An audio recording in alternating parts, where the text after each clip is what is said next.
American TV series, starting to profit from young Sheldon. This video is purely for entertainment and does not infringe on copyrights or laws. The rights to the novel and image belong to the original author. We do not claim ownership. Don't like waiting and want to listen to this fanfic in full now?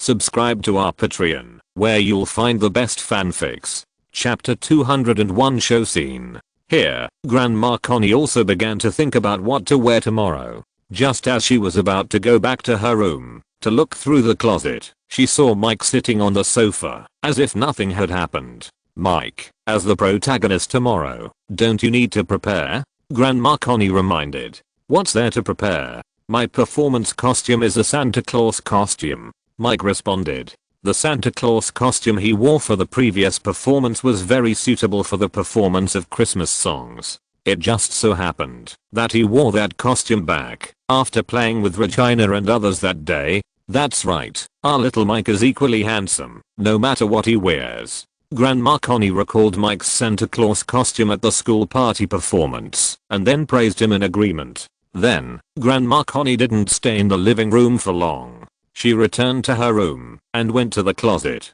to match the clothes she would wear tomorrow. At the same time, the same scene was also happening in the homes of girls such as Katie and Regina. The next day, at dawn, Grandma Connie and the Cooper family were ready to go. It can be seen that everyone has dressed up carefully for today's activities, especially little George, who was wearing a big red scarf. In order to be handsome, he only wore a thin black suit and a pair of shiny pointed leather shoes in this cold morning. This approach of choosing style over temperature also makes him reveal a unique coquettishness at all times. Compared with little George, the outfits of other people are much more normal. Most of them are a set of strict winter clothes, with hats, gloves and other warm tools. Mike also put on a warm down jacket outside the Santa Claus costume. At 7 o'clock in the morning, Grandma Connie and George drove to the intersection of the town of Telford and joined the convoy of girls such as Regina and Katie. Here, Mike met Regina's father, a middle-aged man who was a little fat. "Dad, he's Mike." Seeing Mike coming, Regina happily introduced him to her father. The song we are performing this time was written by him alone. After hearing his daughter's introduction, the well-dressed middle-aged man looked at Mike with a scrutinizing eye and nodded slightly as a greeting. It can be felt that this middle-aged man, who is also called George, is not an easy person to get along with. Mike, on his side, politely stepped forward and said Merry Christmas to the man. The more gifts, the less blame after all. Mike, who got the advantage by pushing someone else's cabbage, would naturally be appropriate in his attitude to accommodate the other party. Then, he went to meet the other three girls and their parents in the Devil figure group. At the same time, the parents of several girls, Grandma Connie, and the Cooper couple also got to know each other briefly. With common topics, they quickly became familiar with each other. Then, the convoy drove to the local TV station. After spending more than 2 hours on the road, everyone arrived at the Texas TV station smoothly. At the entrance of the studio, the staff confirmed the identities of Mike and others and led them into the studio. That's Alan Jackson and Owen Wilson. As soon as she entered the hall, Connie found several celebrities she knew. Although it was only 10 o'clock, there were still about 2 hours before the recording of the Christmas Joy Day program. However, many celebrities and their families had already come to the studio. Around the semicircular stage, there were scattered round tables that looked like dining tables. This also made the scene look a little warm. The celebrities who arrived early sat around the table with their families, eating snacks and chatting. It was also a novel experience to see the down-to-earth side of the big stars with their own eyes. Connie and others, who had not seen live celebrities very often, were obviously a little surprised by the scene on the scene. Among the group of parents, only Regina's father was the calmest. "Look over there, it's the golden beauty snake," little George cheered in surprise, as if he had discovered a treasure. Following the direction indicated by George, a short-haired lady in her 20s with a very standard figure sat down. Nina Bree, a famous contortionist. She had amazed the audience with her amazing flexibility in many public performances. Her superb skills also earned her the title of Golden Beauty Snake. As if she had heard George's exclamation, Nina Bree turned her head and looked over here for a few times, then nodded to everyone in a friendly manner. After the other party looked away, Mary immediately warned in a low voice, "Be honest, George. Don't make a fuss." Here, George was still immersed in the joy of looking at Nina Bree, and didn't take his mother's warning seriously. A perfect version in 1619 book bar. Come to think of it, the surprised expression on Mary's face before was not much better than that of her eldest son, so her warning was naturally not very convincing. The staff leading the way in front of everyone were already used to this kind of episode. After leading Mike and others to the table, Mark with Devil Body Group and Mike, the staff immediately left the hall. "Wow, the TV station is quite considerate," Grandma Connie said with a smile as she sat down. On the table in front of her, in addition to 2 bottles of champagne, there were also various small desserts, dried fruits and fruits. This configuration is enough to hold a small symposium. Grandma Connie opened a bottle of champagne and poured a glass for several parents. Mike also took a large bottle of juice from the table and distributed it to the rest of the people. Then, several mothers who gathered together began to talk about their children. But soon, their topic shifted from children to celebrity gossip. The men who had nothing in common became much quieter. Around 11 o'clock, when most of the participating stars had arrived, several TV station staff began to verify the information of the guests from table to table. "Your song fits the Christmas theme very well," so it was put at the front. After verifying the information with the Devil Body Group and Mike, a staff member asked, "Can you accept this arrangement?" In the relaxed atmosphere of the live studio, it is not easy to get everyone to focus immediately on the first show. Obviously, the first person to perform on stage may have to warm up the show later. In other words, help everyone get into the state. Of course, thinking from another angle, the first person to perform on stage also has his own advantages. That is, if the show is exciting enough, the person who completes the opening show will obviously make a deeper impression on the audience. In response to the polite inquiries of the staff, Mike exchanged glances with several girls and shook his head to indicate that he had no doubts. "There is a dressing room over there. Before the show starts, you can go there to fix your makeup or touch up your makeup." After the staff said this, he also kindly reminded Mike and others before leaving, "By the way, if you have any questions later, you can also contact our staff at any time." Chapter 200 Into Small Business. It was 12 o'clock in the afternoon, and the guests who were going to participate in the show went to the dressing room next to them to put on their makeup. As the recording time of the show came, everyone in the studio was very excited. In this atmosphere of expectation, the 2 hosts appeared on the stage. So far, this episode of Christmas Joy Day officially kicked off. Because this show has a high degree of freedom, the 2 hosts first interacted with the people who came to the scene like chatting. Then the 2 of them mentioned the new song written by Mike as if by accident. Host A: "Do you know that there is a genius high school student who wrote a great song for Christmas?" Host B: "Really?" Acting surprised, Host A: "Yes, the creator and singer of this Christmas song is here today." After introducing the information of Mike and several girls in the Devil Body Group, the 2 hosts invited Mike and others to the stage. After some jokes, Mike and several girls in the Devil Body Group began their Christmas song performances. With the experience of performing at the school Christmas party, their TV performance this time was very smooth. After the performance, Mike and his friends returned to the stage and watched other people's performances as audiences. 2 hours later, after a series of performances of songs, judo, drama, acrobatics and other programs, this episode of Christmas Joy Day was also coming to an end. Finally, under the leadership of the 2 hosts, everyone in the studio sang the classic Christmas song Jingle Bells together, and the recording of the program officially ended. "Mike, my parents are going to take me to the Brooklyn Christmas Village for vacation. Do you want to go with us?" Regina invited enthusiastically outside the TV station. The Brooklyn Christmas Village in the Big Apple is located in the Dyker Heights neighborhood of Brooklyn.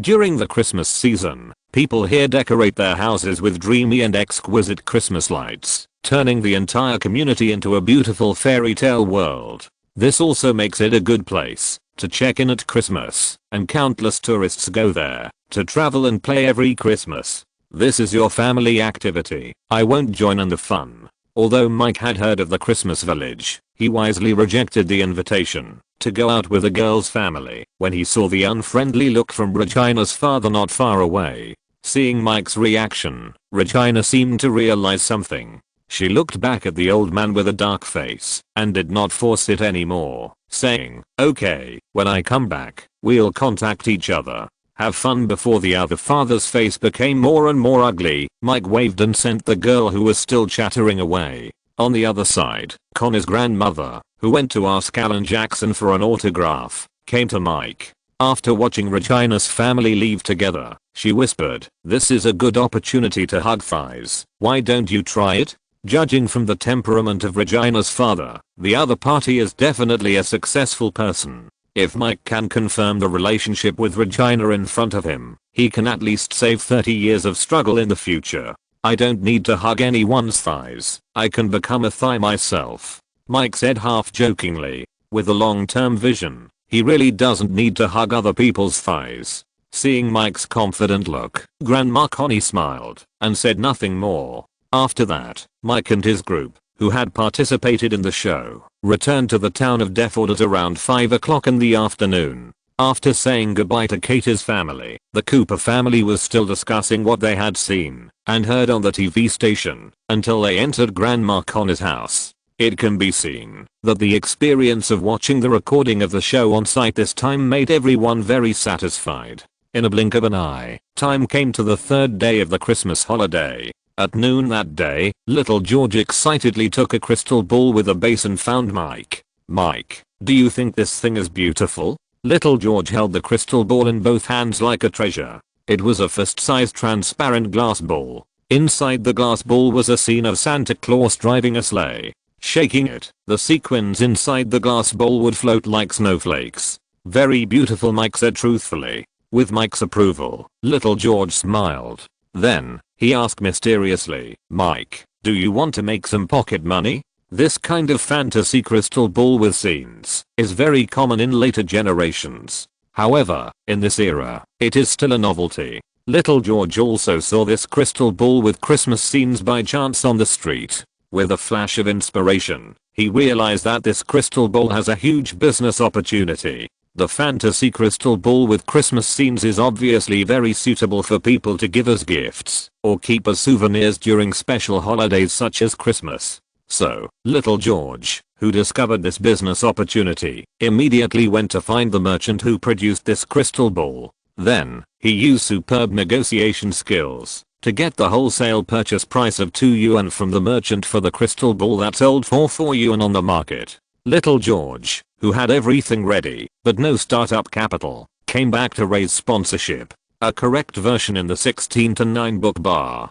He went to his father first, but George didn't believe that his eldest son could make money, so he chose to refuse. Little George, who had no other choice, thought of coming to Mike to try to seek help. As for Mike, it was rare to see George being so serious, so he asked with interest, "What should I do?" "I got a preferential purchase price of 2 yuan for this crystal ball. After that, I plan to sell them door to door at a price of 5 yuan. George told his plan in detail and finally said expectantly, "What do you think, Mike? As long as you provide me with the startup capital, I can split the money I earn with you." Hearing that the other party's plan was quite complete, Mike immediately asked, "How much money do you need as startup capital?" "Of course, the more the better. The more you buy, the more you earn," George said excitedly when he saw that his plan was about to be implemented. "What are the details?" Mike frowned and asked. Although the new item of Dream Crystal Ball has a good market, the door-to-door sales method like George's will obviously not be very efficient. "How about 1,000 yuan? I'll buy 500 crystal balls to test the waters first," George said with full enthusiasm. "Are you sure you can sell all the crystal balls you buy at one time?" Mike asked. 500 crystal balls mean that George will have to visit at least 500 households. And it can be imagined that not every household will buy this thing. So strictly speaking, the number of times George needs to visit is far more than 500. And knocking on so many doors door to door is not a small project. I'm sure in order to make big money, George is also fighting hard. In fact, I think it's safer for you to buy 100 crystal balls first. After selling them, you can go to buy more according to the situation. Mike gave more reliable suggestion. Seeing that the big business he planned turned into a small business in an instant, George's expression became a little resentful. But because he had no capital, he finally had to compromise and said, okay, then buy 100 first. It is also a painful thing to not be able to fully grasp the huge business opportunity in front of you. Mike didn't care about George's reaction. After taking out 200 yuan, he said, this is the money I lent you. As for what you use it for, I won't ask too much. When you are able to, remember to pay it back. Obviously, Mike did not intend to get involved in George's business. In other words, he didn't want to exploit the other person's hard-earned money because he didn't need this little pocket money. Mike, you are such a good person. Little George took the money and said with emotion, don't worry, I will pay you back as soon as I make money. Let's not talk about how little George feels now. Anyway, Mike, who received a good guy card for no reason, looked a little indescribable. Then, he shook his head and said, okay, go and do your own thing. If you're listening to this novel on a channel other than Fanfic World, it means they downloaded and uploaded it without effort. We cordially invite you to visit our channel, Mundo Fanfic Novelos. There you'll find the original version of this story and you can explore many other novels of various genres. We're waiting for you to immerse yourself in a world of incredible novels.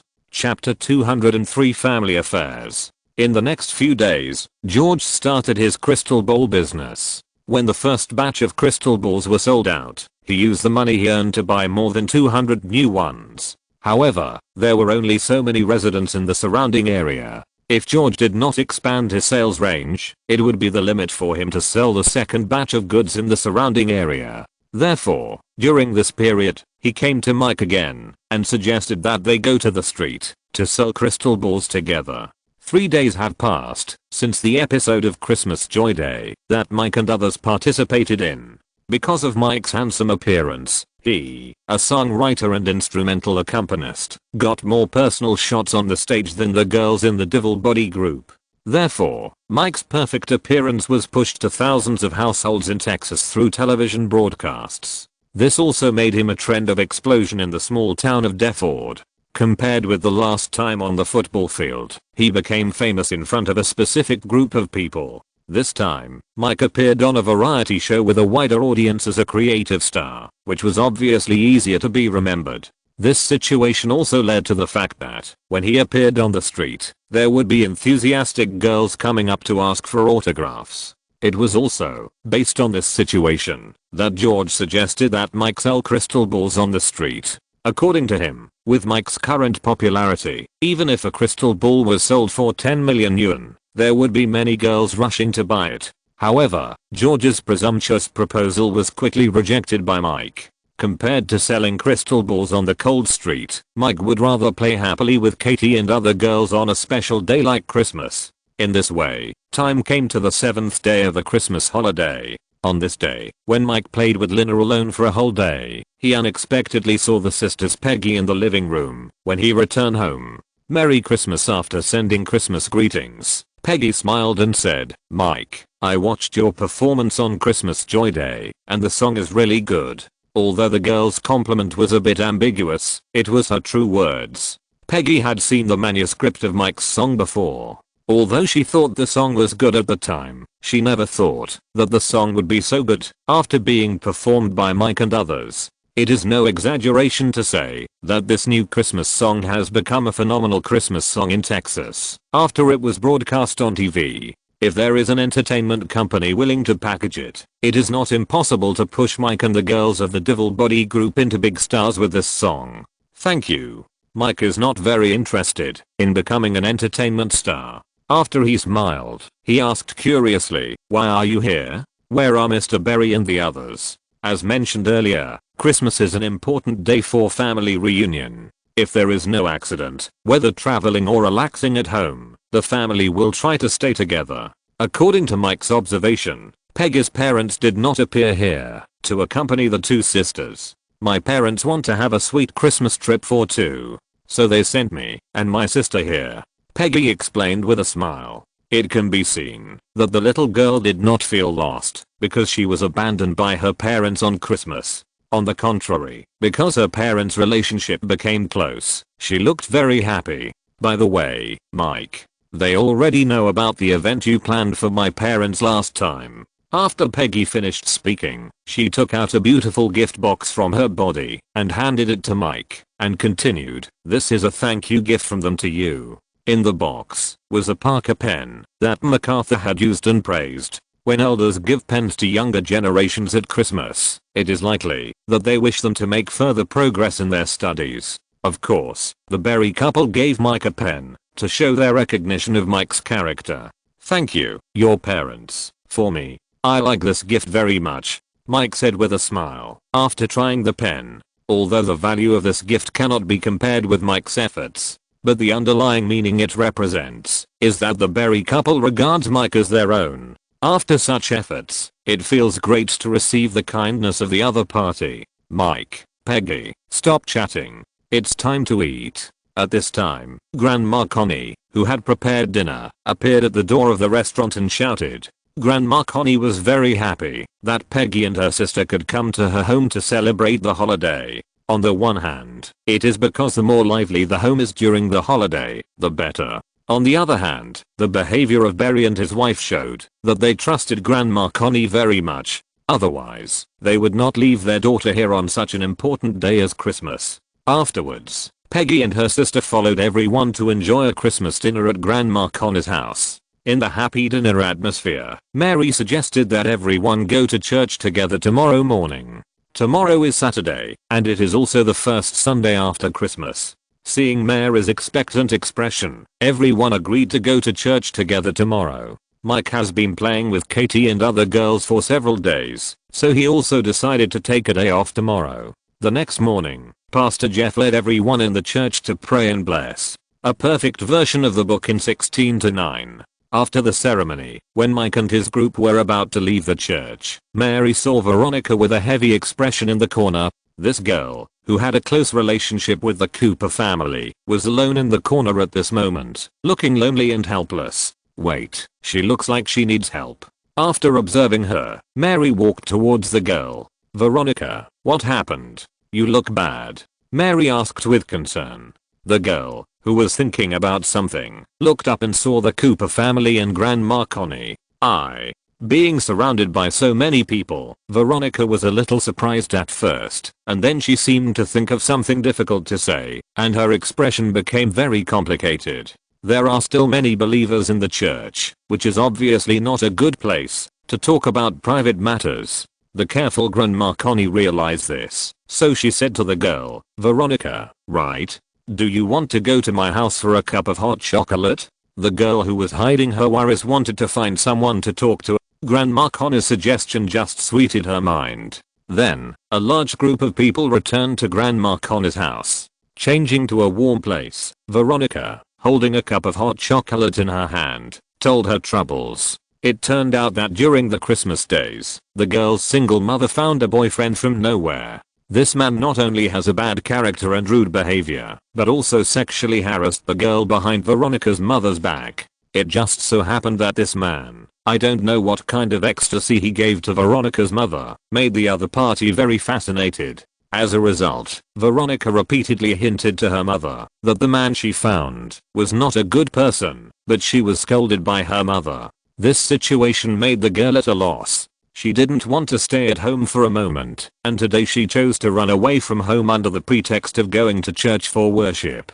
Too much. I'll go to your house and help you get justice. After listening to the girl's story, George was angry and wanted to find trouble with the man. Although George had been rejected by Veronica before, he still couldn't let go of his first love. What's more, the white moonlight in his heart was almost bullied by a despicable man. This made George unbearable. Calm down, George. Mary stopped the other party after seeing her eldest son's reaction. Although she sympathized with the girl's experience, Mary, who had more life experience, realized that this was Veronica's family affair, and it was difficult for outsiders to intervene unless Veronica's mother woke up. Chapter 204 Trouble at the Door. Are we just going to watch Veronica being bullied and do nothing? Little George, who was suppressed by his mother, said indignantly. In fact, the bad things that the girl encountered were indeed difficult to deal with. Finally, it was Grandma Connie who spoke up. How about this? Veronica will stay with us for a few days. After the man with a bad temper is driven away, she will go home. According to Grandma Connie, the man's character was so bad that Veronica's mother would sooner or later find out his true face and break up with him. Before that, everyone just had to protect Veronica and prevent her from being harassed by the man. Compared with little George's radical handling method, Grandma Connie's relatively mild proposal was obviously more suitable for dealing with the current situation. Little George, who had cooled down, also agreed with Grandma Connie's proposal. Then, he said, Veronica can live in my room first. Little George originally wanted to say that he could protect the girl by letting her live in his own house. But when he saw the strange looks from everyone, he knew that others had misunderstood. I mean, she'll stay in my room, and I'll stay on the sofa for a few days. Little George quickly explained. Last time, he was misunderstood by everyone in the same situation. We didn't think much about it. George smiled and patted his eldest son's shoulder, praising him. You did the right thing, which proves that you've grown up. In any case, George's intention to protect the girl this time was not fake. Veronica, who was helped on the other side, was also moved and said, thank you, little George, for the girl who was in a quagmire. George's selfless behavior now was like a ray of light in the dawn. It's nothing. This is what I should do. Little George, who didn't think he had done anything good, touched his head a little embarrassedly after receiving the girl's sincere thanks. But when he found that Peggy's sister Erica beside him also had an approving expression on her face, little George immediately straightened his back, acted like a man, and said, don't worry, Veronica, I'm here. No one can hurt you. 15 or 16-year-old girls are also at the age of worshipping heroes. Little George's current behavior is in line with the image of a hero. Of course, the premise is that his smile is not so exaggerated, because no hero will smile to his ears when he is happy. But anyway, Veronica, who was settled down, is temporarily safe. Then, in the next few days, after selling the second batch of crystal balls, little George stopped his money-making plan. He used the money he earned from reselling crystal balls to invite Veronica and Erica to go out for several rounds. So far, he has enjoyed the treatment that only Mike can have. In this way, another week passed. On this day, a man who was full of alcohol knocked on the door of the Cooper family. Excuse me, who are you looking for? George opened the door and frowned after seeing the man's appearance. The man, who was full of alcohol and had a sluggish expression on his face with a large tattoo on his neck, did not look like a good person at first glance. Is Veronica here with you? The man asked. Who are you? George obviously thought of the man's identity, so while delaying time, he did not open the door. Seeing George's alert look, the man explained, I'm Veronica's mother's boyfriend. She misses her daughter now, so she asked me to come and take her back. When George was wondering if the other party was lying, Veronica, who heard the movement at the door, also came to the door accompanied by George and others. At the same time, Grandma Connie, who lived opposite, also discovered the situation at the door of Cooper's house. So she called Mike to help. So you are really here? Come back with me. When the man saw Veronica, his eyes were shining, and he was about to come up to pull her. You are the man with no taste. George also guessed the other party's identity. While he protected Veronica behind him, he stared at the man in front of him angrily. Who are you? Why do you care about Veronica's affairs? The man who was stopped also looked at George with dissatisfaction. I'm her good friend. In the past few days, the relationship between George and Veronica has progressed rapidly, but the two have not reached the stage of confirming a man-woman relationship. However, this does not prevent George from helping the girl. At this time, he stared at the man opposite him like a man and scolded him. I know all your dirty deeds. With me here, you will never hurt Veronica again. What did you say? Say it again. The man opposite was furious when his little thoughts were exposed, and he wanted to step forward and teach George a lesson. Some things are like this. It's easier to do than to say. Once exposed by others, it's tantamount to social death. At this moment, the man who came to Cooper's door was in this situation. His current anger was probably also to use bluffing to cover up his previous dirty deeds. Why, you did it yourself. Are you afraid of others talking about it? George, who was in an emotional state, did not save face for the other party. Moreover, taking advantage of the man's guilty conscience, George sneaked 2 punches and hit the man's face. Then, the two wrestled together. George, who was watching the development of the situation, was about to step forward to separate them. Read the correct version in 16,191 book and 1 bar. Meanwhile, Mike, who came to help, also understood the whole story. He first grabbed George and motioned him to look to the side, then whispered, "With us here, George will be fine. Let him show his skills first." This situation is a good opportunity for George to win the favor of girls. Veronica, who was protected on the side, was moved by George's heroic performance in defending herself. Even Erica, who came here to play, looked at George with some admiration. So, for George's future happiness, he would not lose, even if he got hit a few times this time. Moreover, the man on the field, although tall, looked weak. If they really got into a fight, George might not be at a disadvantage. Sure enough, in the following confrontation, George, who had experience in rugby confrontation, did not have any accidents.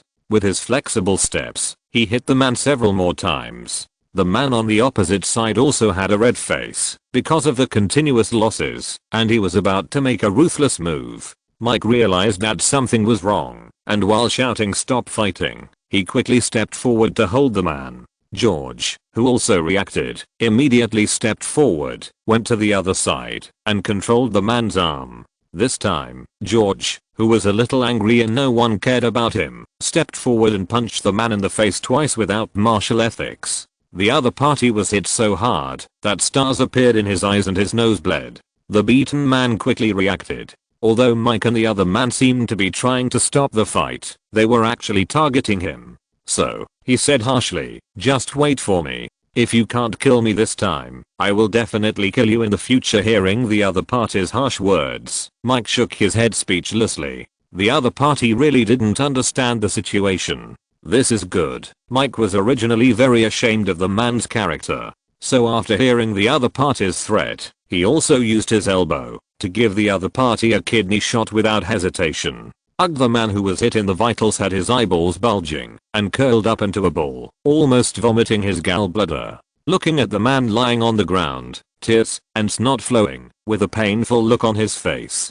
George, who had never seen such a scene, asked worriedly, "Mike, he will be fine in this situation, right? It's okay." Mike shook his head and explained, "I controlled the severity of the blow. At most, he will break a kidney in this situation. He will be fine after resting for a while." "You are a devil." Looking at Mike with a calm face, George wisely did not ask any more questions. After all, what the man who fell to the ground did was really unrefined.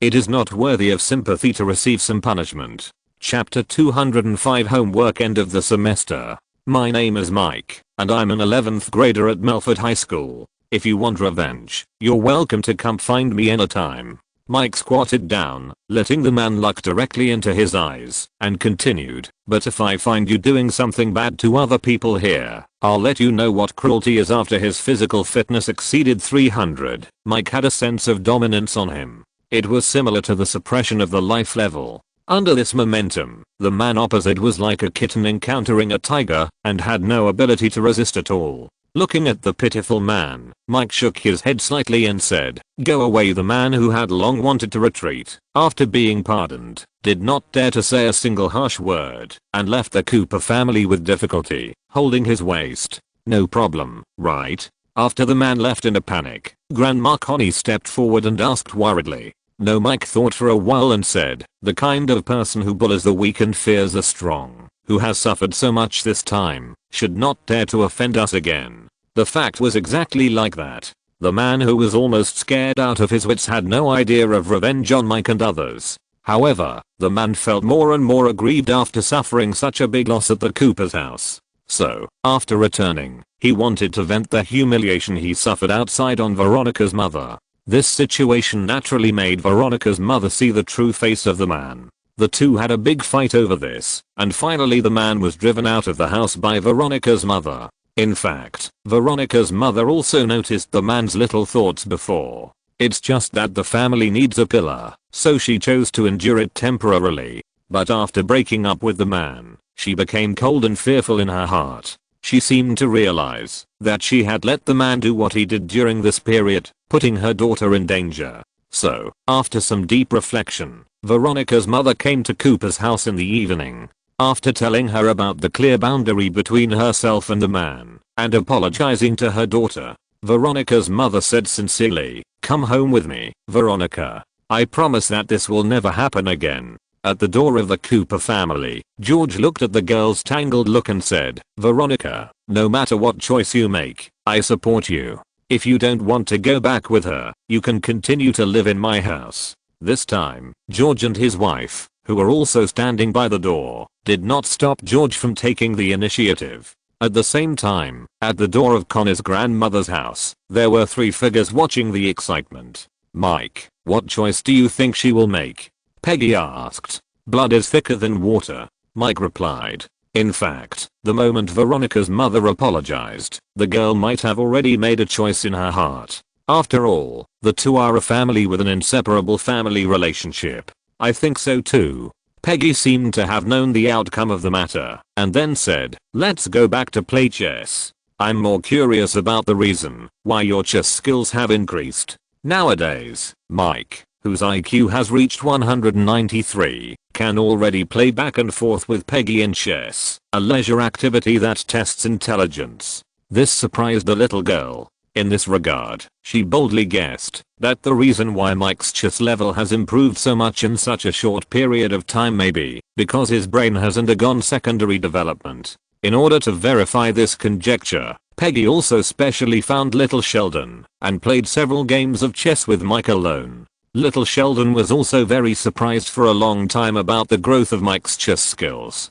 After losing several games in a row, he doubted his life and was no longer willing to play chess with Mike. On the other hand, Mike, who successfully abused little Sheldon on the chessboard for several games, found the fun of this game. Just like now, compared to watching the excitement of Veronica's house outside, Mike would rather go and play 2 more evenly matched games with Peggy. So the two of them hit it off immediately, and then returned to the house and continued playing chess. At the door of Cooper's house opposite, Veronica, after a struggle of thought, really chose to forgive her mother. Then, before preparing to go home with her reconciled mother, the girl expressed her sincere gratitude to George and his wife, as well as Grandma Connie, who was watching the excitement opposite.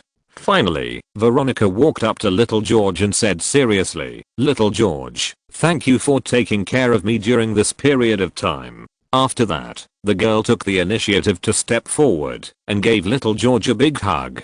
Feeling the sweet breath of the other party close at hand, little George was moved. He felt that his relationship with the girl had progressed well during this period, and he couldn't help but say, "Veronica, are you willing to be me?" "Little George, I just want to study hard now, and I hope to be admitted to a good university in the future." Veronica cleverly interrupted little George's confession and then expressed her feelings. A perfect version of the book in 16:9. The girl had experienced a lot during this period, which made her realize that facing the terrible situation of her family, she could only change her fate fundamentally by studying hard. Therefore, the girl who had decided to study hard did not want to be distracted by other things. Looking at the girl's firm expression, George held back the disappointment in his heart, forced a smile, and said, "I wish your wish will come true then." After watching Veronica and her mother leave, George sorted out his emotions and turned his attention to Erica.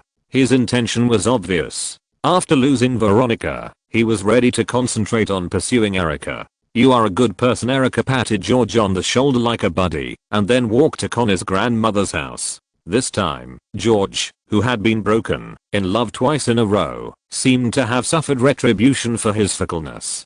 2 days later, the Christmas holiday was over. After returning to school, the students seemed to be still immersed in the festive atmosphere. Many people gathered together to share interesting stories during the holidays. Of course, many people also mentioned that Mike and the Devil Body group participated in the Christmas Joy Day program. Mike and several girls from the Devil Body group, who were already campus celebrities, are now more famous in the school. This also led to several waves of girls coming to Mike in groups not long after he entered the classroom, ready to ask him for autographs. Although there were members of the fan club such as Lina who helped to block many crazy girls. But the feeling of being stared at any time still made Mike very uncomfortable. However, soon after class, the teacher notified the news of the final exam next week, which successfully distracted a large part of the students' attention. Although the credit system does not make the final exam score account for a large proportion.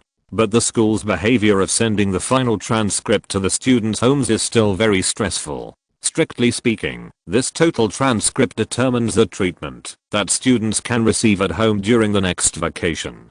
Chapter 206 Mathematical Olympiad League. The students with average grades were the ones who were most stressed by the final exams. The remaining 2 weeks were neither long nor short, but they were enough for many people to cram for the exams in the hope of getting a satisfactory score in the final exams. In this way, their winter vacation might be more comfortable. In this high-spirited learning atmosphere, time came to noon. Even in the cafeteria, many students could be seen holding books and studying intensively. Compared with them, the people at Mike's table seemed much calmer. Mike, Katie and Gretchen were good students and did not need to prepare much for the upcoming exams. For people like them, it was just an ordinary quiz. As for Regina and Karen in the devil figure group, their grades had no room for decline, nor for improvement. The two who had never taken learning seriously could not find the direction, even if they wanted to cram for the exams. Mike, has anyone from the record company contacted you recently? Regina, who was eating lunch, suddenly asked. Several small management companies have contacted me, but the conditions are not very good. Mike said casually, and then asked, why, do you have any ideas about becoming a star? Speaking of which, for someone like Regina who was born for the stage, becoming a star is indeed a good way out. I do have this idea, and Miracle Records has contacted my family. My mother is also optimistic about my becoming a star. Regina seemed to have thought about her future. After explaining her situation, she sincerely proposed. Miracle Records has the intention to sign our group.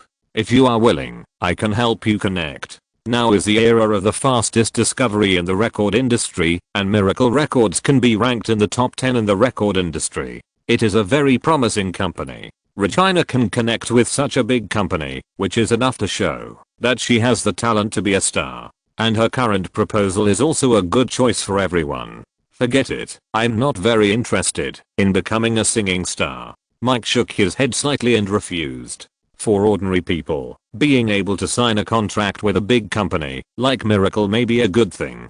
But for Mike, signing with an entertainment company is a kind of constraint. He has many ideas and plans for the future, and he is not in a hurry to define himself. Regina seems to realize this. Although she is a little disappointed with Mike's rejection, she didn't say anything more. Then, she looked at the other 3 girls in the Devil Body group and asked, what about you? Do you want to sign with Miracle Records together? Then, maybe we can make the name of Devil Body Group resound to thousands of households. Listening to the beautiful future described by Queen Bee, Karen immediately said with interest, becoming a household name? It feels good. Karen has a comprehensive understanding of herself. She has no special skills, except her figure and beauty, and becoming a star is indeed a good way out. Moreover, a small economic company approached her some time ago, and she is also considering this matter. It would be best to sign with a big record company like Miracle now. Very good. Regina seemed very happy to see Karen join. Then, she looked at the remaining 2 girls and asked, what about you? I need to go home and discuss it with my parents, Gretchen said. However, from the girl's expression, she was already moved by Regina's proposal. Gretchen, who was soft-hearted, actually didn't have many opinions on major issues. After seeing her 2 best friends make their choices, she naturally subconsciously wanted to be consistent with them. In a way, it was not a bad thing for Gretchen to form a team with the strong-willed Queen Bee. Katie, the only one who had not yet answered, thought for a while and said, my parents will not agree to my becoming a star, so I'm sorry, Regina. She was educated by her family since she was a child, and her personality tended to be conservative. She was not very interested in becoming a star that everyone paid attention to. In fact, She was smart and would rather become a scientific research talent. If possible, it would be a good choice for the girl to become a wild animal expert like her parents. Regina was also a little disappointed with Katie's refusal. The relationship between the two girls can be said to be a fight, no acquaintance. Since the misunderstanding after the start of school was resolved, and with Mike as a communication bridge, the two have now become very good girlfriends. Okay, I respect your choice. Regina was not surprised by everyone's choice. Finally, she still mentioned it a little more. Mike, Katie, if you change your mind in the future, you can tell me at any time. I will help you contact the company again. Although Mike and Katie have made up their minds, seeing Regina's enthusiastic look, they still nodded and accepted each other's kindness. Time came to the afternoon, and Mike also followed his previous agreement with teacher Sharon, and accompanied Katie to the Olympiad study room. Compared with the students outside who were cramming at the last minute, the expressions of the people on the Olympiad team were relatively relaxed. There is a saying that is very true. Mathematics is something that you can do if you know it, and you can't do it if you don't know it. And the few people who can join the Olympiad team obviously have no problem with intelligence. As long as they are not lazy, other subjects will naturally not be bad. Therefore, for the Olympiad team, the final exam was not a big deal. Instead, the Olympiad at the end of the semester made them more concerned. In this relatively relaxed atmosphere, teacher Zulan entered the study room with a large stack of materials. There was no wrong version in the 16-9 book bar. When she saw Mike coming to the classroom as promised, she nodded with satisfaction, and then said, I hope that the emergency training of the Olympiad team will not affect your final exams. The Olympiad team members, who are all top students, rarely saw teacher Zulan joking, so they all smiled knowingly. Okay, I won't say much more. Soon teacher Zulan entered the state of mentor. Kevin, come up and distribute these materials to everyone. Glad to help, Kevin, who was still dressed in hip-hop style, smiled and stood up to take the materials. After everyone got the materials, teacher Sharon explained, the materials in your hands are the problem sets used in the mathematical Olympiads of previous years. In the next 2 weeks, I need you to do a more in-depth study of the knowledge points in the materials. After instructing everyone on the learning tasks for the next 2 weeks, teacher Sharon called on everyone individually. Mike, Katie here the two looked up at the podium at the same time. The rules of the mathematical Olympiad have changed this year. In addition to the rotation system in the first round, there will be a sudden death competition in the second round, in a one-on-one quick answer format, with one question determining the winner. After introducing the new competition system, teacher Sharon looked at Mike and Katie and continued, as new faces this year, you are likely to be selected by people from other schools to participate in the sudden death competition. Therefore, I want you to be more fully prepared in the next 2 weeks. As for any knowledge points in the materials that you don't understand, you can always ask me. Because in the mathematical Olympiad last year, Melford Middle School lost to Marymount College by a narrow margin in the championship and runner-up battle. Therefore, teacher Sharon, who wanted to avenge her previous shame, attached great importance to this year's mathematical Olympiad. Also because of the new competition system, she also had great expectations for the two new team members, Mike and Katie. Don't worry, teacher Sharon, I won't let you down in this competition. After feeling the teacher's expectations, Katie immediately opened her mouth to promise. In the previous flyer incident, the girl did something that was sorry for teacher Sharon. Although after that incident, teacher Sharon did not blame the girl. However, Katie, who felt guilty, still wanted to use her performance in this competition to make up for some of her previous mistakes. And looking at the girl's energetic appearance, teacher Sharon on the podium also nodded with relief. I have no problem either. Mike, on his side, immediately said confidently, I hope that people from other schools will not choose me in the sudden death competition system. Although it sounds a bit like Versailles, Mike does have the confidence that no one can beat him in the mathematical Olympiad. Chapter 207 School Dance. Another week passed, and with the students' enthusiasm for learning continuing to rise, the school welcomed the final exams of this year. After 2 days of boring final exams, smiles gradually returned to the students' faces. After all, it will take a few days for the school to count the students' scores and send the transcripts to the students' homes one by one. So no matter what the final scores are, at least the students will have a comfortable time in the first few days of the holiday. Mike, you are amazing.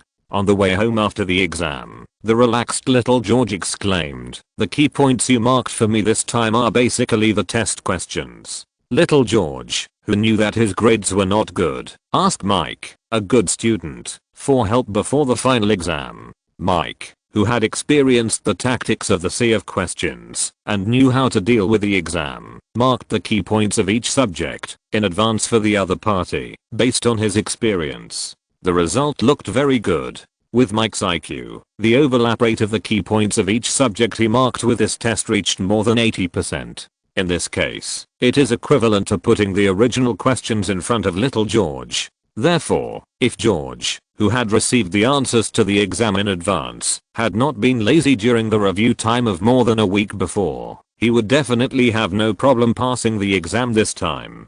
"Looking at you like this, you should have done well in the exam," Mike asked with a smile. "How about it? Can you guarantee that you will pass all the subjects?" It can be seen that Mike was in a good mood to help the other party.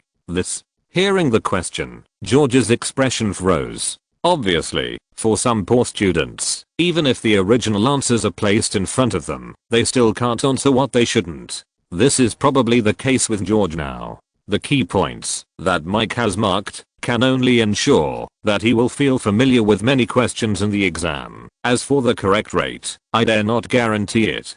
From the current situation, George, who has received help, can get 1 or 2 subjects to pass the line, and then he can go to burn incense. Mike and Sheldon, who are following behind, saw George's reaction and knew that he must have failed the exam again. "I know that if your foundation is not solid, it will be useless, even if I give you the answers," Sheldon said with a serious look on his face. In fact, before the final exam, George had asked him for help. But the solution given by Sheldon was to lay a solid foundation first, and then find out the gaps, and make up for them.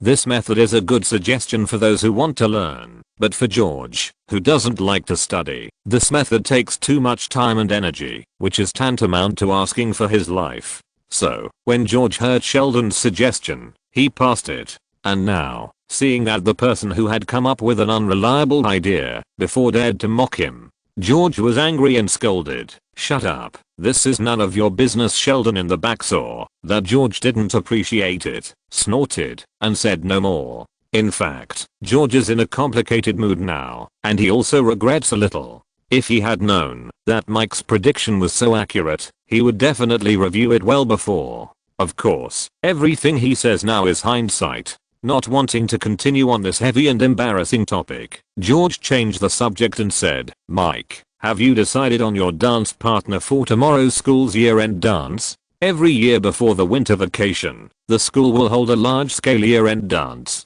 While letting students relax, the most popular boys and girls in the school will be selected at the dance. This pair of boys and girls will be given the title of king and princess. Similarly, these two people will become the image representatives of the school next year. Although the king and princess selected by the school have no actual rights, it is a great honor to be the most popular person among the students of the school. Therefore, students who have the opportunity to win this honor will try their best to canvass votes for themselves on the day of the dance for this honor. In George's opinion, Mike, who has had many highlights this year, has a good chance of becoming the king of the school this year. "Tomorrow I will go to the high school mathematical Olympiad League with teacher Sharon and others," Mike said. "As for the school dance, I probably don't have time to participate." "Are you serious?" George asked in surprise. In his subconscious, the importance of the mathematical Olympiad League was not as important as becoming the king. After seeing the other party's serious expression, George sighed and continued, "That's a pity. If you can dance the first dance with Regina tomorrow, you will definitely become the king." Queen Bee has always been a focus in school with her own strong charm. Last year, she became a princess with a high vote with her beauty. And judging from the situation this year, if nothing unexpected happens, Queen Bee will definitely continue to keep her record. As for Mike, he is definitely a celebrity in the school this year. If he can interact with Queen Bee more tomorrow, becoming the king will definitely be a sure thing. George dare not even think about such a good thing. Mike, who should have firmly grasped this honor, now has to give it up because of the mathematical Olympiad. This approach naturally makes George feel very sorry, just when he was still regretting that Mike missed this opportunity to stand out. Little Sheldon, who was in the back and had a different focus from the ordinary people, had his eyes lit up and asked, "Mike, can I go with you to the mathematical Olympiad tomorrow?" The school's end-of-year dance did not require students to attend, and school marginalized people like little Sheldon and naturally had no interest in the dance that required socializing. Compared with the boring dance, little Sheldon was obviously more interested in the mathematical Olympiad. A correct version of the book in 1619. "No problem, you can go with me to the mathematical Olympiad tomorrow," Mike replied.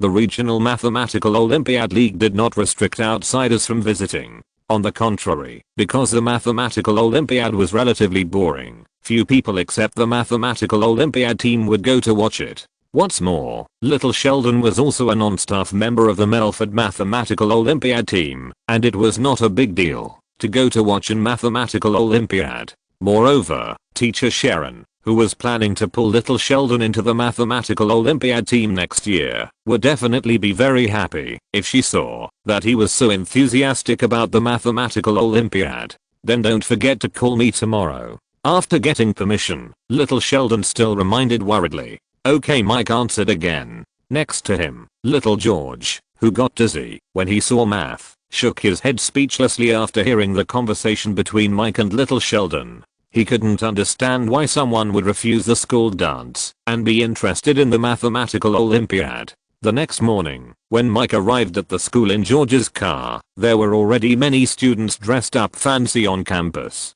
Obviously, the students were very enthusiastic about the school's large-scale party at the end of the year. "Hi, Mike." At the school gate, Regina, who was wearing a beautiful long dress and a small wreath on her head, saw Mike coming at a glance. Next to her, there were Karen and Gretchen, who were also wearing long dresses and had delicate makeup on their faces. Not far away from the three girls, Regina's mother, Ms. Aizu, was holding a camera, preparing to shoot a documentary for her daughter. The girls who had known that Mike was going to participate in the mathematical Olympiad today were also waiting for him at the school gate. Obviously, they were going to take a group of memorable videos with Mike on this relatively special day. "Very good.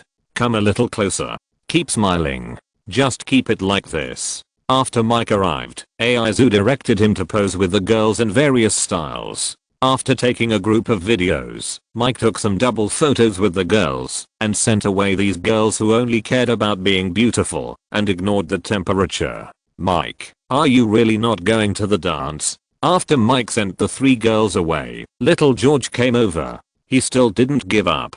Although he couldn't become the king, it was also a happy thing to see his friends become the king. "Okay, you should go in quickly too. Don't freeze outside," Mike said bluntly.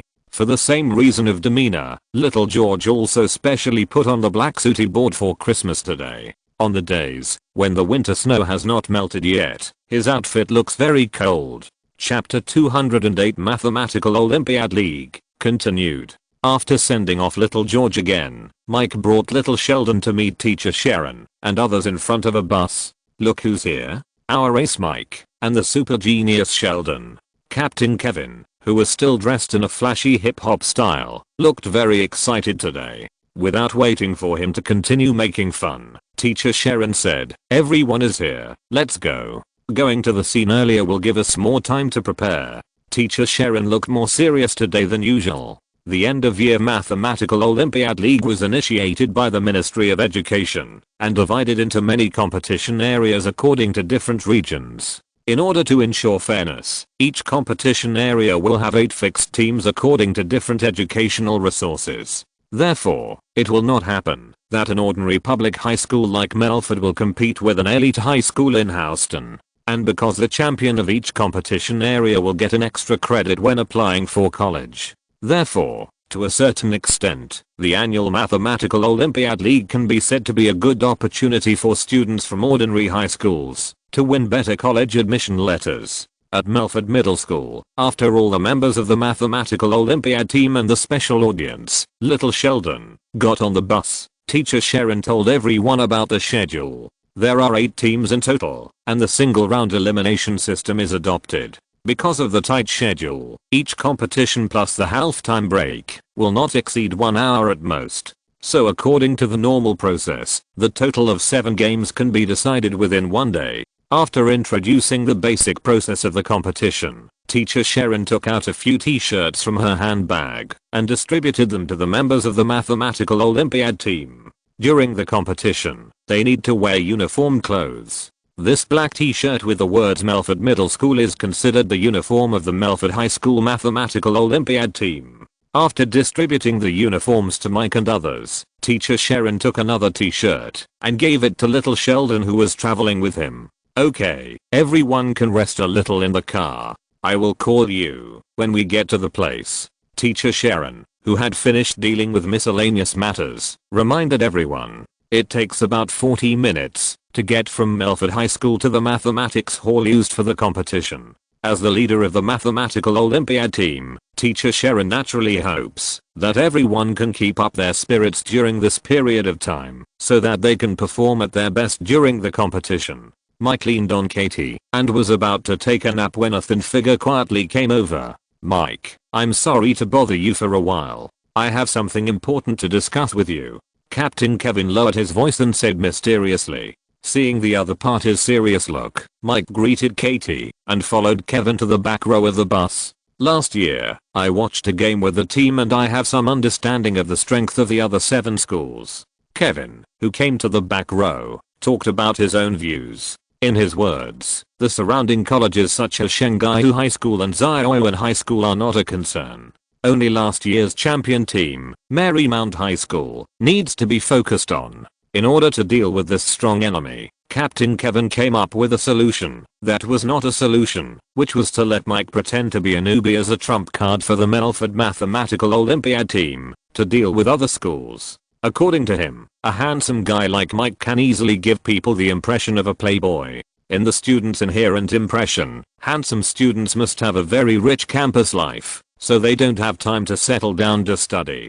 Conclusion: appearance is inversely proportional to knowledge. From this perspective, Kevin wants Mike to control his answering time in the first round of taking turns to answer questions, so as to disguise himself as a novice, to confuse the other team. In this way, in the second round of sudden deathmatch, in the one-on-one session, the other team is likely to choose Mike, who is actually a top student, but pretends to be a novice, as the opponent of their school. If this plan succeeds, it will become very easy for the Melford Mathematical Olympiad team to win the championship.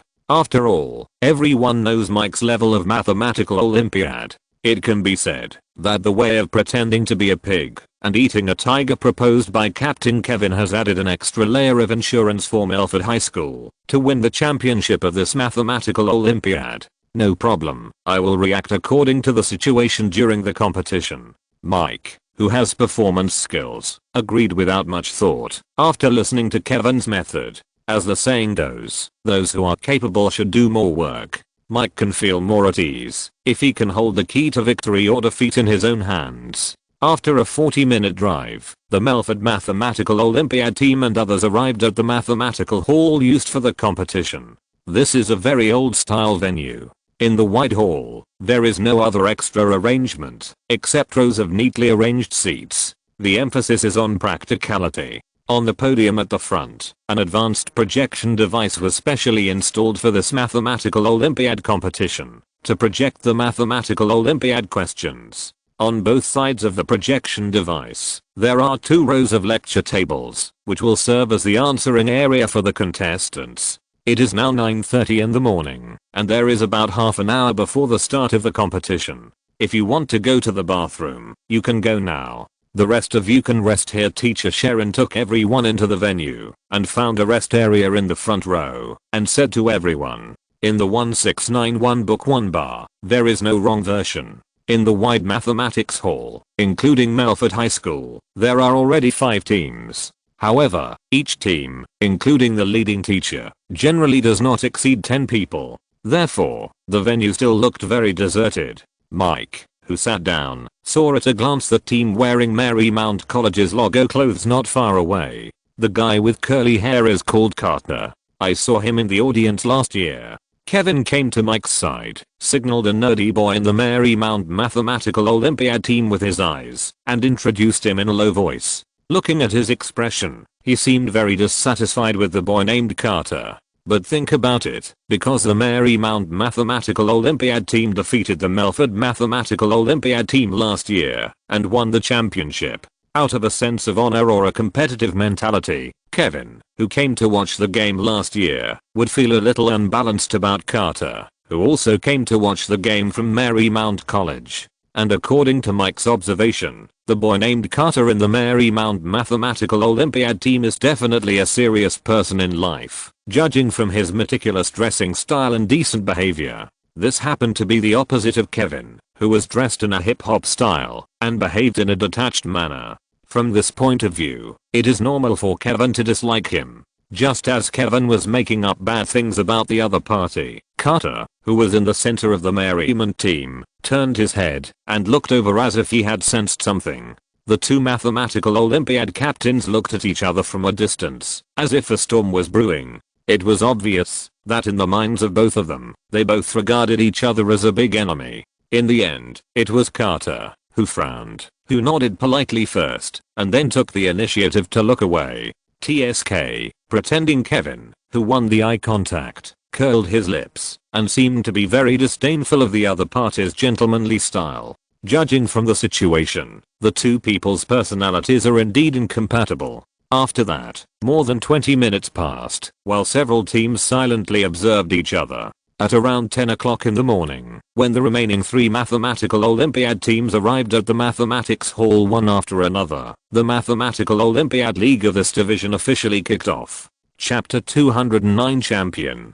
To ensure the excitement of the competition, the morning competition grouping situation is that the first place last year will be against the 8th place, the second place will be against the 7th place, and so on. Therefore, the two teams, Marymount College, the number 1 seed, and Melford Middle School, the second team, will not face each other in the morning preliminary round. After everyone was seated, the competition between Marymount College and Little Garden High School, the 8th place last year, officially began. The preliminary round of the Mathematical Olympiad competition is also divided into 2 rounds. In the first round, the players of both sides take turns to answer questions, a total of 30 questions. If both sides answer correctly, they will enter the second round of quick answering, a total of 10 questions, and the team that answers 6 questions correctly first will win. As the champion team last year, Marymount College naturally received more attention.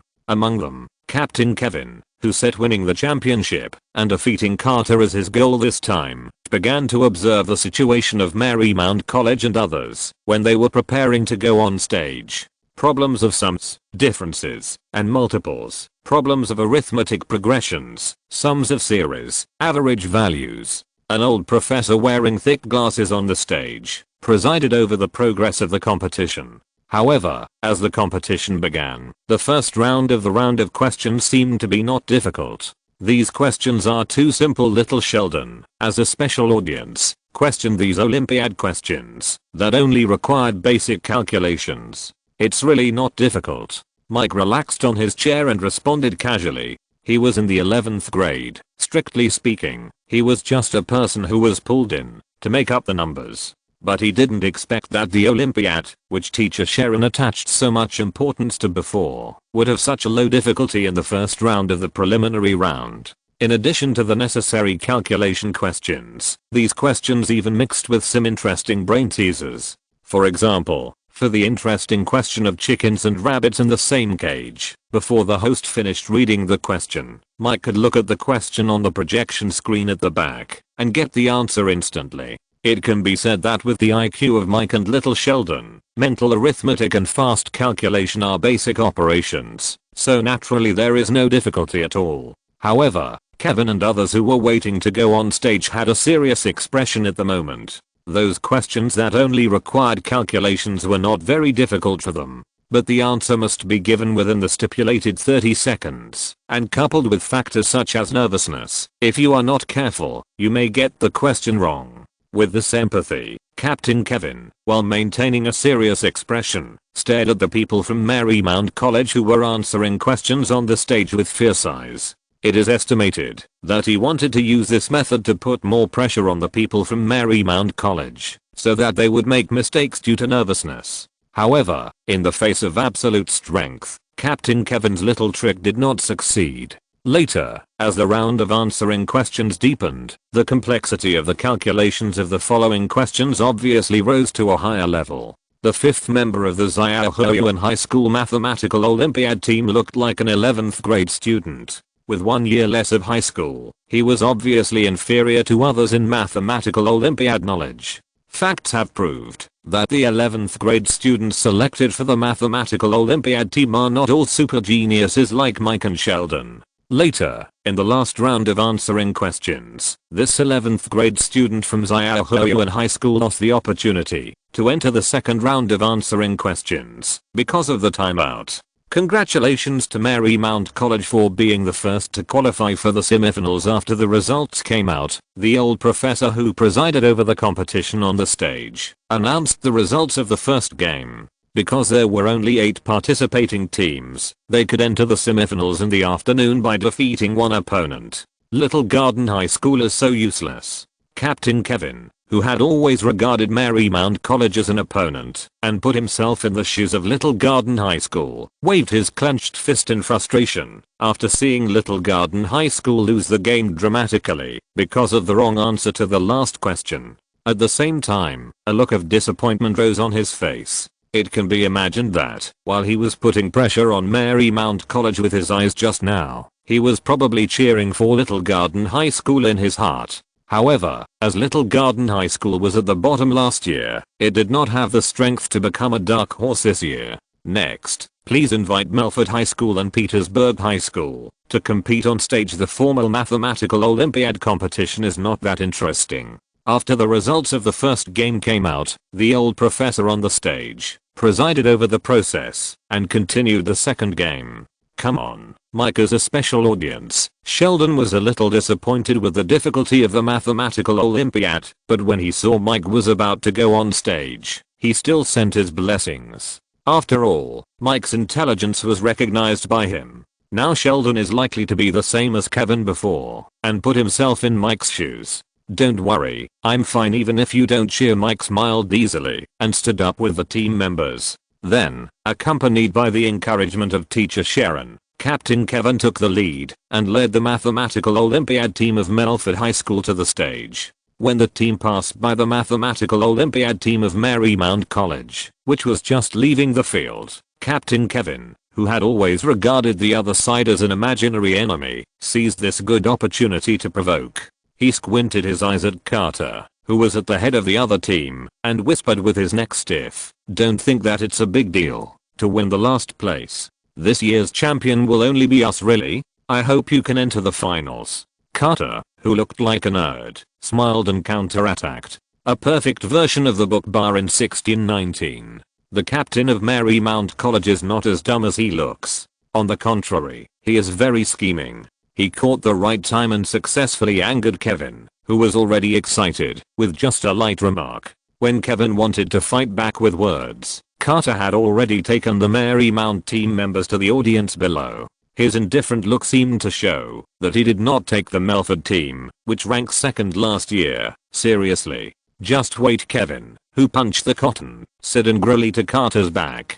"Calm down, Kevin. The other party should be deliberately angering you." Mike, who was ranked second in the team, reminded the captain in a low voice. Kevin may not have noticed that Carter of Marymount College did not take Melford lightly as he showed. His action of angering Kevin just now was obviously much smarter than Kevin's previous behavior of glaring. In precise mathematical calculations, any emotional fluctuations may distract people and cause errors in calculations. Obviously, Carter's behavior of deliberately provoking Kevin was not good. "I know, I won't let him succeed." After being reminded, Kevin calmed down a little. As the captain, he knew very well that now was not the time to act on impulse. Then, Kevin, who was full of anger, took his team members to his own answering area at the urging of the host. With a belly full of anger and nowhere to vent, his eyes became fierce again. After glaring at the Marymount people in the audience with this dangerous look, Kevin turned his head and examined the Petersburg High School players opposite with the same look.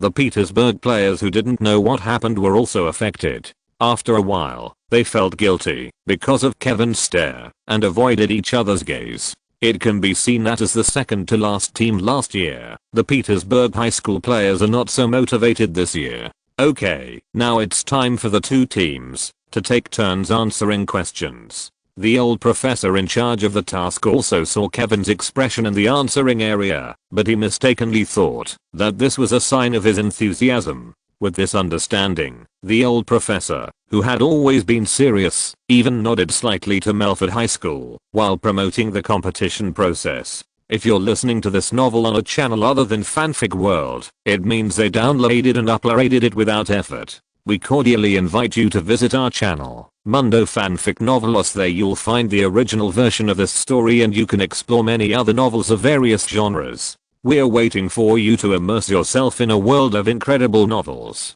Chapter 210. The game is in progress. Problems of sum, difference, and multiples, arithmetic progression, sum of series, binary and its application, divisors, and multiples, average, etc. The knowledge points of the second game and the first game were basically the same, just a simple change of question bank. In this case, Melford High School and Petersburg High School still did not encounter very difficult questions in the first round of the preliminary round. This can be seen as the organizer deliberately giving the competition team chuangs and warm-up time. With the rapid speed of the first few players on both sides answering questions, it was Mike's turn to answer questions soon. 5498, 27,679, 948. 3769, 4559. The old professor in charge of asking questions reported 8 groups of disordered numbers in a row, and then asked, please calculate the sum and average of this group of numbers. Average. Mike was lucky. Problems like sum and average, even in the first round of question bank, belong to the simplest type of questions. You only need to know simple addition and division operations to easily get the answer. However, facing this simplest question, Mike did not forget that he had the task of confusing his opponent. He looked cautious, took the verification paper and automatic pen prepared by the organizer for the contestants, and then compared the numbers on the original question on the big screen, and began his calculation process.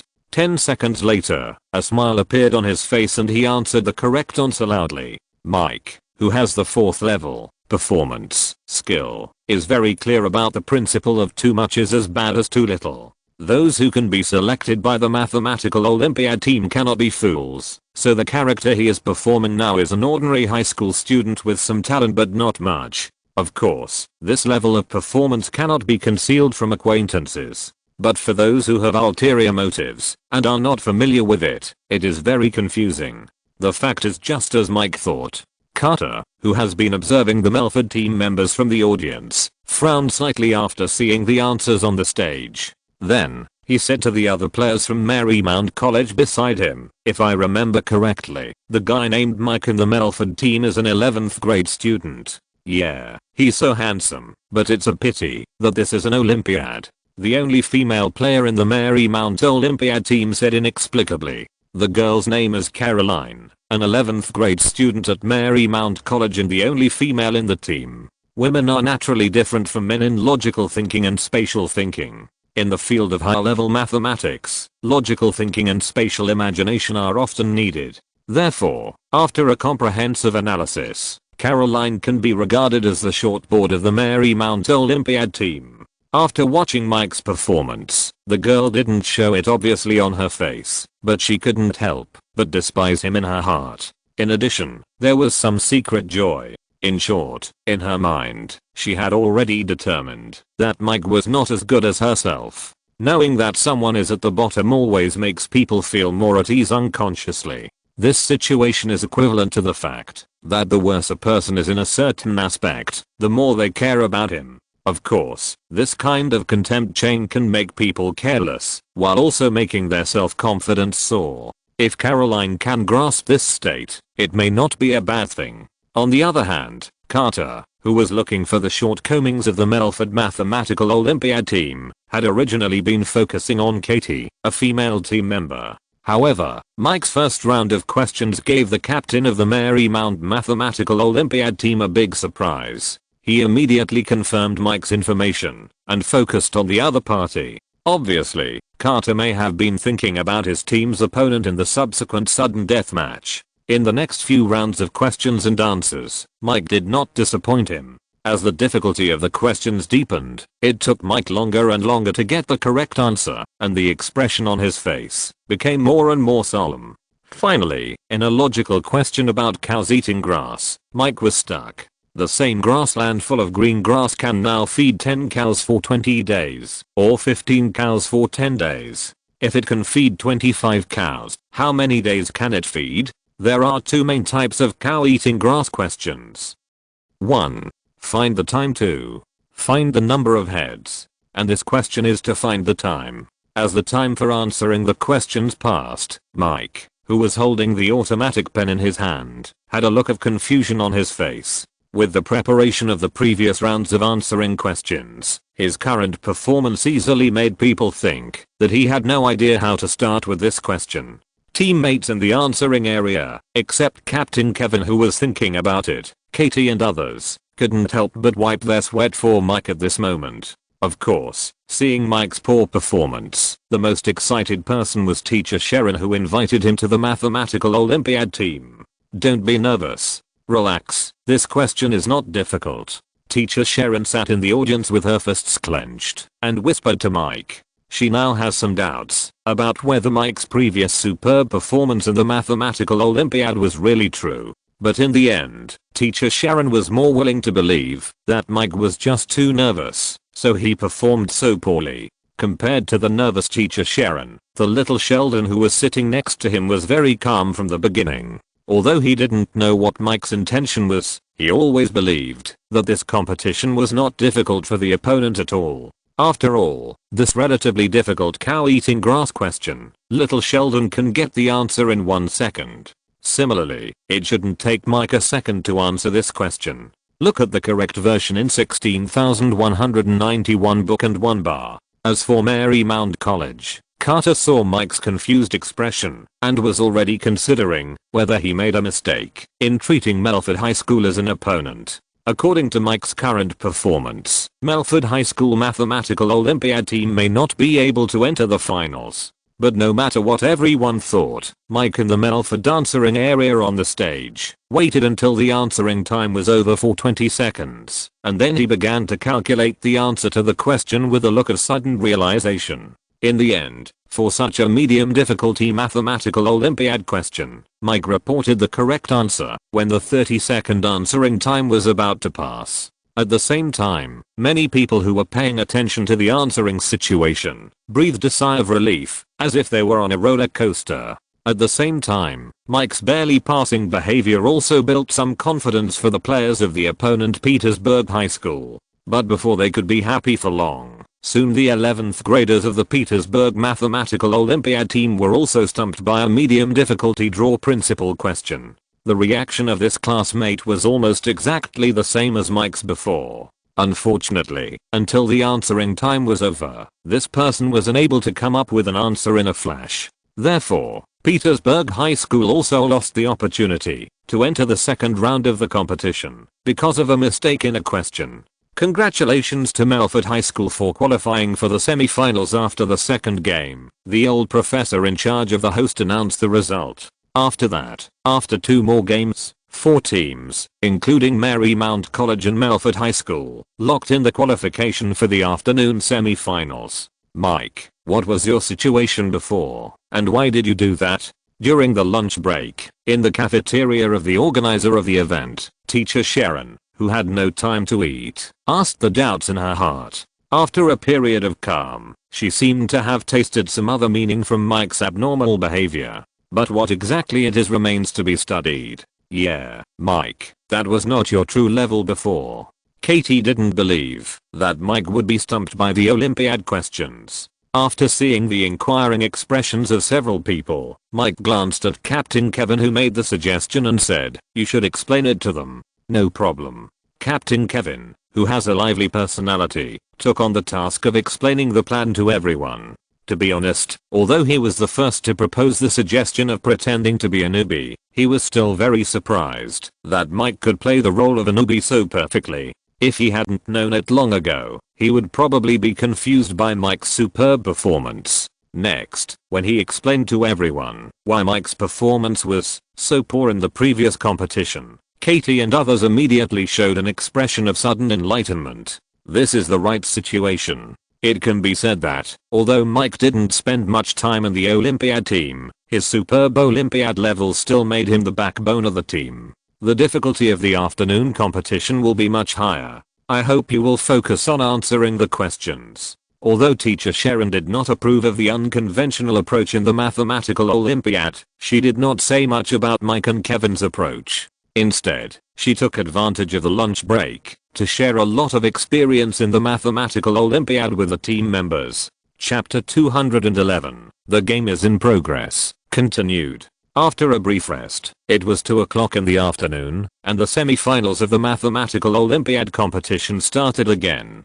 Compared with the preliminary round in the morning, there were more spectators in the mathematics hall in the afternoon, who came to watch the competition. These people are real math enthusiasts, and the 3 games in the afternoon will determine this year's mathematical Olympiad champion. Relatively speaking, the gold content of the competition will also increase a lot. As the number 1 seed, Marymount College was still the first to appear in the semi-finals in the afternoon. After the semi-finals began, it can be seen that without considering personal factors, the overall level of mathematical Olympiad of Marymount College is indeed higher than that of other colleges. Even the 11th grade girl Caroline has very solid and comprehensive knowledge of mathematical Olympiad. As the difficulty of the question bank for answering questions in turns increased, Marymount College relied on its solid knowledge to easily defeat its opponent in the first round of answering questions in turns, when the opponent made mistakes again and again. Congratulations to Marymount College for being the first to win the finals. The old professor who was in charge of hosting the game announced the result with a slightly raised voice after the 2 teams won. With the sparse applause from the audience, Carter, who won the first place in the finals, also smiled and led the team members to wave to the audience. After a morning of observation and analysis, Carter also determined that other schools could not threaten his college to win the championship. So he was confident and couldn't hide the happy expression on his face. Damn Curly. Captain Kevin, who had a prejudice in his heart, looked at Carter's bright smile on the stage and felt very disgusted. Okay, Kevin, it's your turn next. Teacher Sharon encouraged the team members who were about to go on stage. Perform well, don't be nervous, you are no worse than anyone else. Understood, Teacher Sharon. Captain Kevin promised with full fighting spirit, we will defeat that hateful Curly in the final. At the same time, the old professor in charge of the host continued to promote the process of the competition. Let us invite the players from Melford High School and Shanghai High School to come on stage. Shanghai High School, as the 3rd place last year, should have a good level of mathematical Olympiad. In the preliminary round before this morning, they also defeated their opponents by taking turns to answer all the questions correctly. After the Melford Mathematical Olympiad team members and Shanghai Mathematical Olympiad team members went to the answering area, the second semi-final in the afternoon officially began. As the game progressed, Mike still maintained his ordinary high school student persona. Seeing his performance again, the Melford team members who knew the reason were no longer nervous, but instead had a tense face. There was no way they knew the puzzle, and they just wanted to laugh when they saw Mike's performance. If they didn't have a tense face, they would probably laugh out loud. In this atmosphere, Mike also repeatedly nearly answered all the questions in the first round of the turn-taking session. The players on the Shanghai High School side were also in good shape. At the end of the turn-taking session, they also answered all the questions correctly. Therefore, the 2 teams also entered the second round of the quick answer session with all correct results. There are a total of 10 questions. The college that first answers 6 questions correctly will win. Beep. Beep. Beep. In the quick answer session, there is a quick answer button in front of each team. Mike, who has an extraordinary physique, did not pretend. In this session, every time the host finished reading a question, he would press the button at super speed. He did not give the other team any chance at all. Of course, in order to maintain his personality, he did not answer the questions after grabbing the right to answer the questions, but left the opportunity to answer the questions to his teammates. Captain Kevin, who is full of fighting spirit, and Mike, who is very capable, but pretends to be a newbie. With 2 people as a backup, the members of the Melford Mathematical Olympiad team are very relaxed and naturally in a very good state of competition.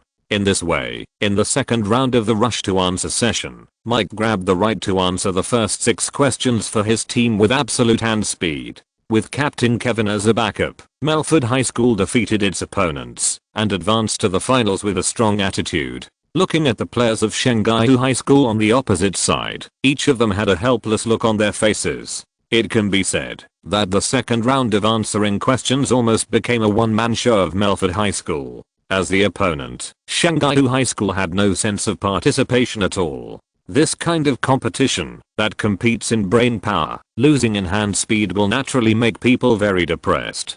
Congratulations to Melford High School for entering the finals. The old professor who presided over the competition announced, "Let's take a short break and then enter the final championship battle. There are only 3 games in the afternoon, so there will be a 10-minute break between the semi-finals and the finals to allow the second team to adjust their status." Before the break time was about to end, in the Melford dancing area on the stage, Teacher Sharon patted the shoulders of the team members one by one and said in a slightly excited tone, "Don't feel any burden. You have done a good job. I'm proud of you." It can be seen that this situation, which is only one step away from the championship, made Sharon, the Olympiad instructor, feel a little nervous. "Don't worry, teacher, we have won," Kevin said with a firm look. After seeing the puzzled expressions of the crowd, he smiled and gestured, "Look at those ugly people on the opposite side. We are at least 8 streets ahead of them in terms of appearance. Those who can join the Olympiad team are more or less nerdy." The 5 players from Marymount College on the opposite side naturally could not avoid it, especially the 11th grade female team member Caroline, who was not pretty to begin with, and she also didn't know how to put on makeup. Her shiny face was covered with freckles and acne. In addition, the braces for correcting her teeth and her messy long hair made her look completely unrecognizable. Comparatively speaking, Melford had the hip-hop style Kevin and the super good-looking Mike and Katie. Compared with fashion and appearance, the Melford Mathematical Olympiad team was indeed the undisputed winner. Don't judge others' appearance, it's very rude.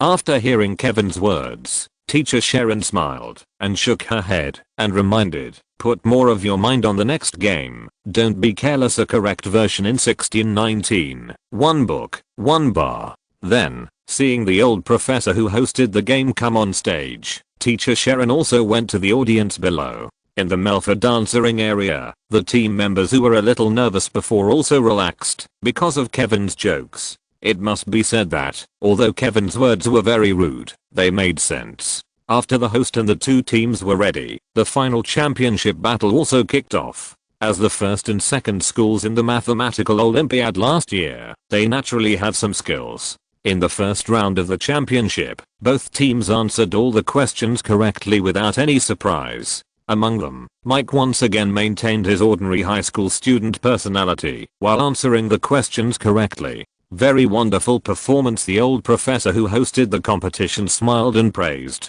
The question bank used in the finals was naturally a level higher in difficulty. Under such circumstances, the 2 teams were able to answer all the questions correctly. It can be imagined that the players on both sides must have put a lot of effort in the Mathematical Olympiad. Then, next, does anyone want to challenge the sudden death match? The old professor asked before the second round of the quick answer session began. The sudden death match is the latest one-on-one single-player challenge mode introduced in this year's Mathematical Olympiad. That is, one person answers questions on behalf of the entire team, and only one question is used to determine the winner. Using this mode to replace the quick answer session, there is some gambling element. Of course, if neither team raises a proposal, the competition will continue according to the quick answer process. However, Captain Kevin and Captain Carter of the Marymount Mathematical Olympiad team will naturally not let go of this novel competition system.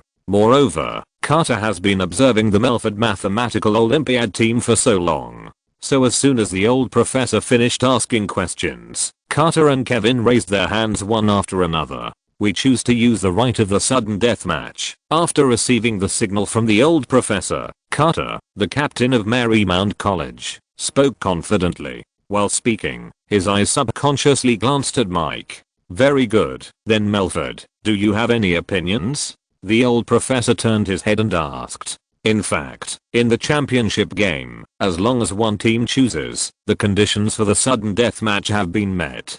The old professor's question is more to confirm Kevin's motive for raising his hand. The other party's proposal is exactly what I want, and we also want to challenge the sudden death match. Kevin, who put down his arm, said loudly in tit for tat. Seeing that both teams had chosen to challenge the sudden death match, the old professor smiled again and said, then please ask the captains of both teams to select the players you are going to challenge. The rule of the sudden death match challenge is that the players of the other team help to select the players for their team. To a certain extent, this mode is a great test of the vision and luck of the captains of both teams. Chapter 212 Champion continued. Logically speaking, it is the best choice to choose the only girl in the other team as the opponent. After all, boys naturally have some advantages in the field of mathematics. However, on the Melford side, Mike's previous performance was so successful that it confused many outsiders who were not aware of it. On the Marymount Mathematical Olympiad team, the 5 members had a brief discussion. In view of Mike's previous performance, they quickly reached a consensus and determined the opponent for the challenge. The opponent we chose is Mike from the other team, said Captain Carter of Marymount. However, unlike what the Marymount Mathematical Olympiad team expected, after hearing their choice, Melford High School did not seem depressed, but instead a small cheer broke out in the team. This made Carter in the Marymount team frown slightly.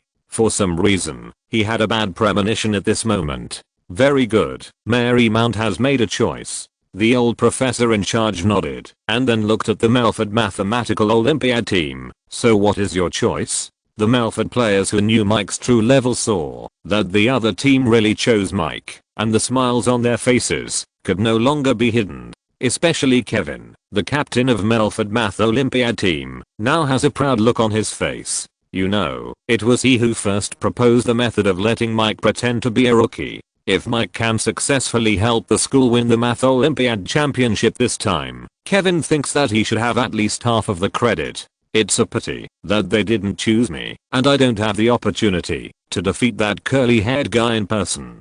Captain Kevin looked like he got an advantage and deliberately made a regretful expression and continued, what do you think, Mike? Who do you want to choose as your opponent? How about that steel-toothed girl? You can use your charm to fascinate her. Kevin, who was in a relaxed mood, soon exposed his true nature and even had the leisure to joke. However, his proposal was still reliable. Under normal circumstances, Mike does have a great advantage in choosing girls as opponents. I want to challenge Carter on the opposite side. Mike made his choice without thinking too much. Carter? Are you sure? Hearing Mike's choice, Captain Kevin was a little surprised. Although Kevin didn't like the curly-haired guy on the opposite side, after a long period of observation, he still recognized the other party's strength. In the sudden death match, where the winner is decided by one question, it is obviously not a good idea to choose the strongest captain of the other team as the opponent. Katie and the other 2 members of the Mathematical Olympiad team were also surprised when they heard Mike's choice. It was just because of their trust in Mike that they did not question it out loud.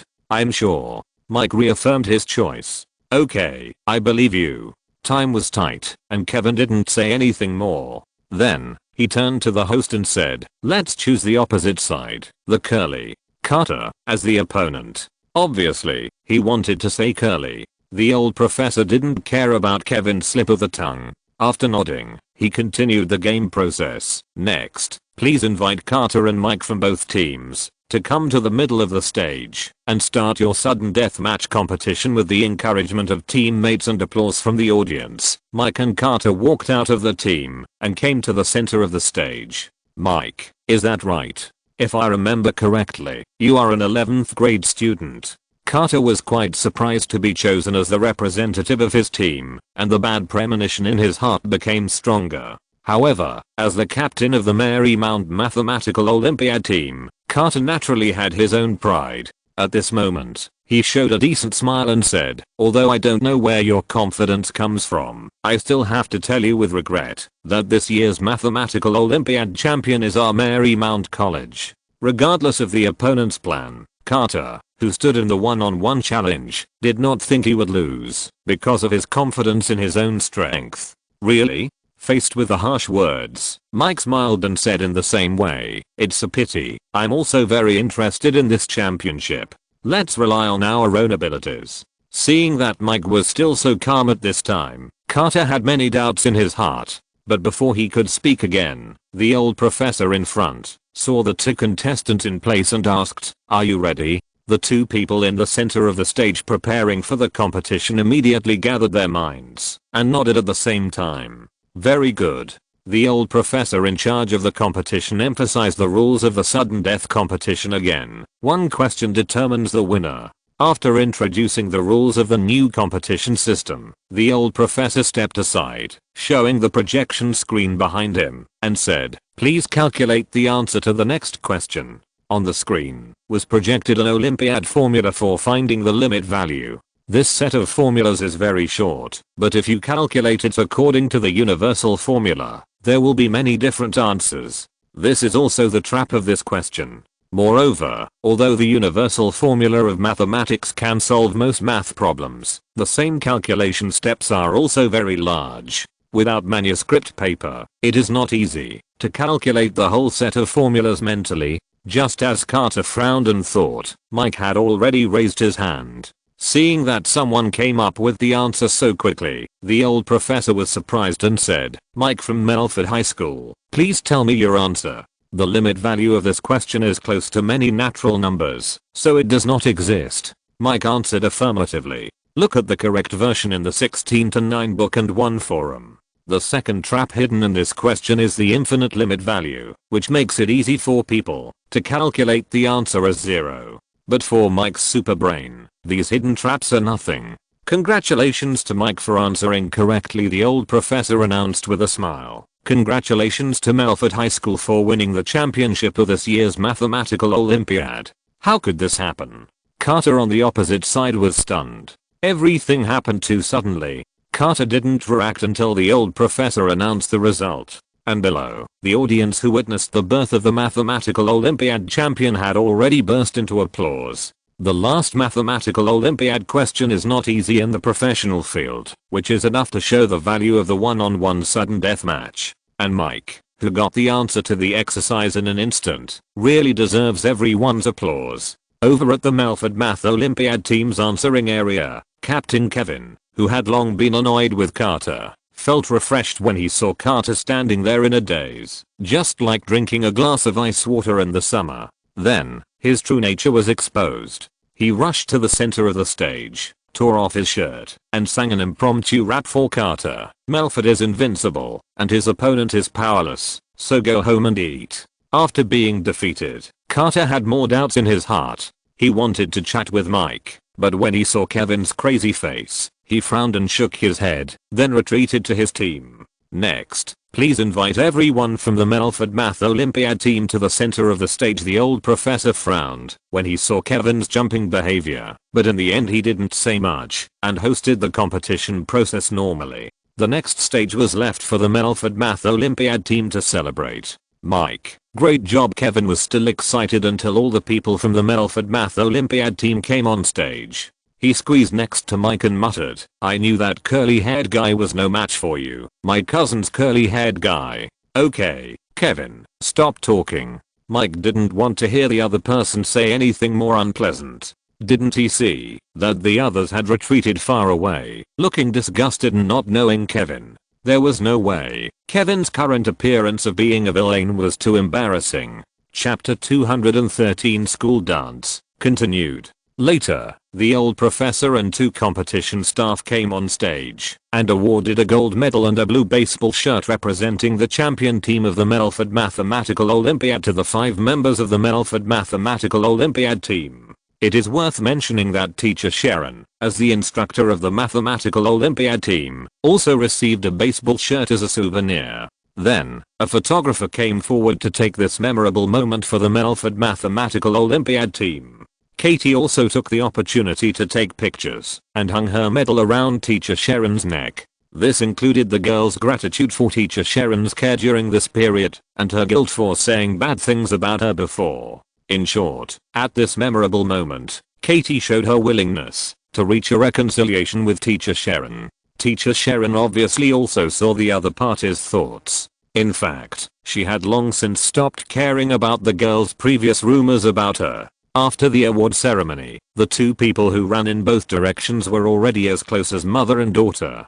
After the game, when Mike was about to get on the bus with the Melford players to go back, Captain Carter of Marymount College came over. "Mike, I have a few questions for you. Can we talk?" Carter, who had been waiting outside the mathematics hall for a while, asked. "Why, you're still not convinced after losing?" Captain Kevin, who was puffing up, asked in a sarcastic tone. For some reason, he got angry when he saw the little curly-haired boy. "It's okay, Kevin." After Mike comforted the captain, he followed Carter from Marymount College to the side. "What do you want to know?" Mike asked. The captain of Marymount College looked like a good man, so Mike had a good impression of him. I want to know, did you guess the answer to the last question?" Carter had many doubts in his heart, but what he cared about most was Mike's uncharacteristic performance in the sudden death game. Of course, he also knew that this kind of question was unreasonable, and his face was inevitably embarrassed. "It's not a guess. I calculated the result of that question. If you want to listen, I can tell you the process," Mike replied. Mike didn't think there was anything wrong with this kind of question. "No, thank you." Carter showed a look of realization after hearing the answer, and then said, "Your previous performance was all fake. For smart people, it is not difficult to reverse the process after knowing the result." Mike smiled and said nothing, but it seemed that he had said everything. Strictly speaking, strategy is also a part of the game. "I hope we can have another chance." Carter, who guessed the truth, had a look of relief on his face, but his tone was still a little unwilling. It was a pity for him to lose this game unclearly. After saying goodbye to Carter, when Mike returned to the bus, Captain Kevin came over. "Mike, what did that curly-haired guy say to you?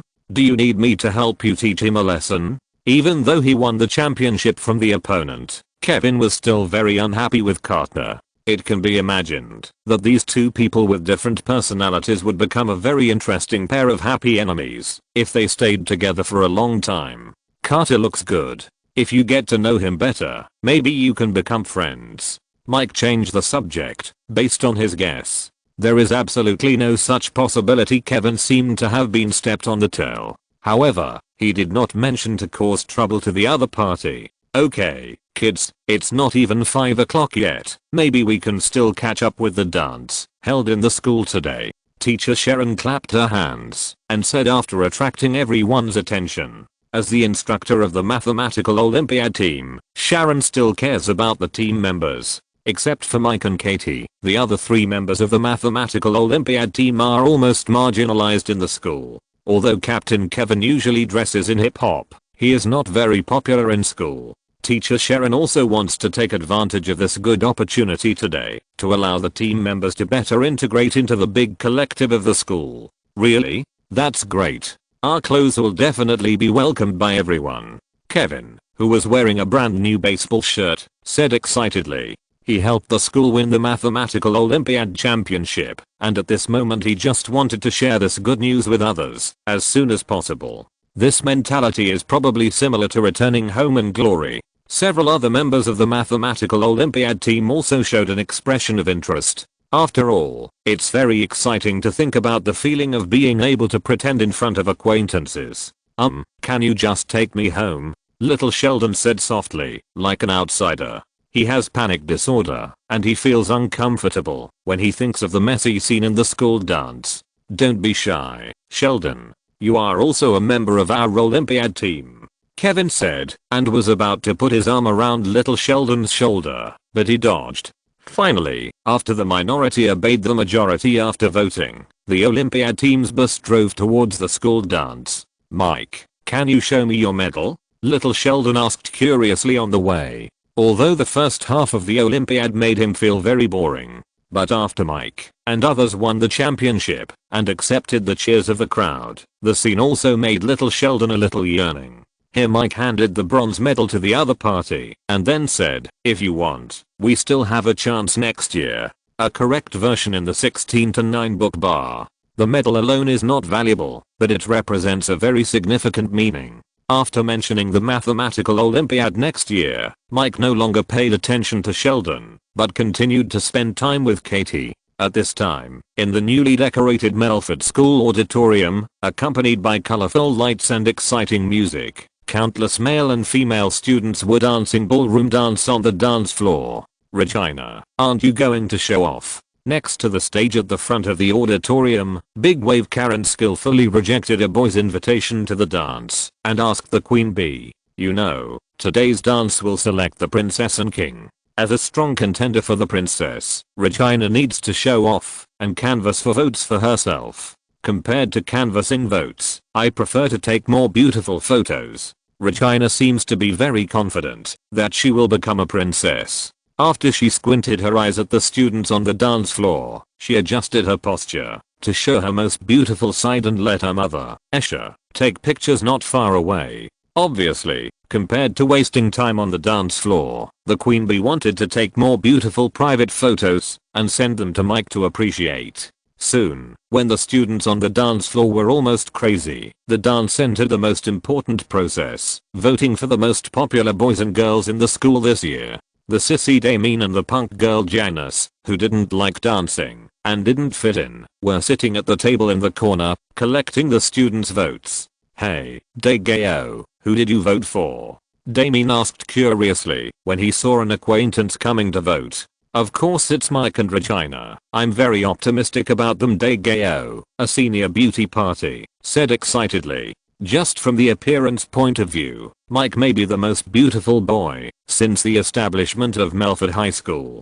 And Regina is not bad either. She can be regarded as the ceiling of beauty among the girls in the school. For superficial students, they can make a choice based on appearance alone. No, I think the girls should choose Katie. Just because she stole Regina's boyfriend. A boy refuted Dagayo. At the end of the semester, when the math team was preparing for the Olympiad, Mike and Katie had more opportunities to spend time together. In the eyes of the students, this was proof that Mike had abandoned Regina and chosen Katie. In addition, the high-profile personality of the queen bee also made gossip about her very popular. Students who have nothing to do love this kind of gossip the most. Then I will vote for Katie too, just because she stole the boyfriend of the queen bee. Yes, vote for Katie's bravery. After a while, the students who had eaten a lot of gossip favored Katie in the voting for the most popular girl.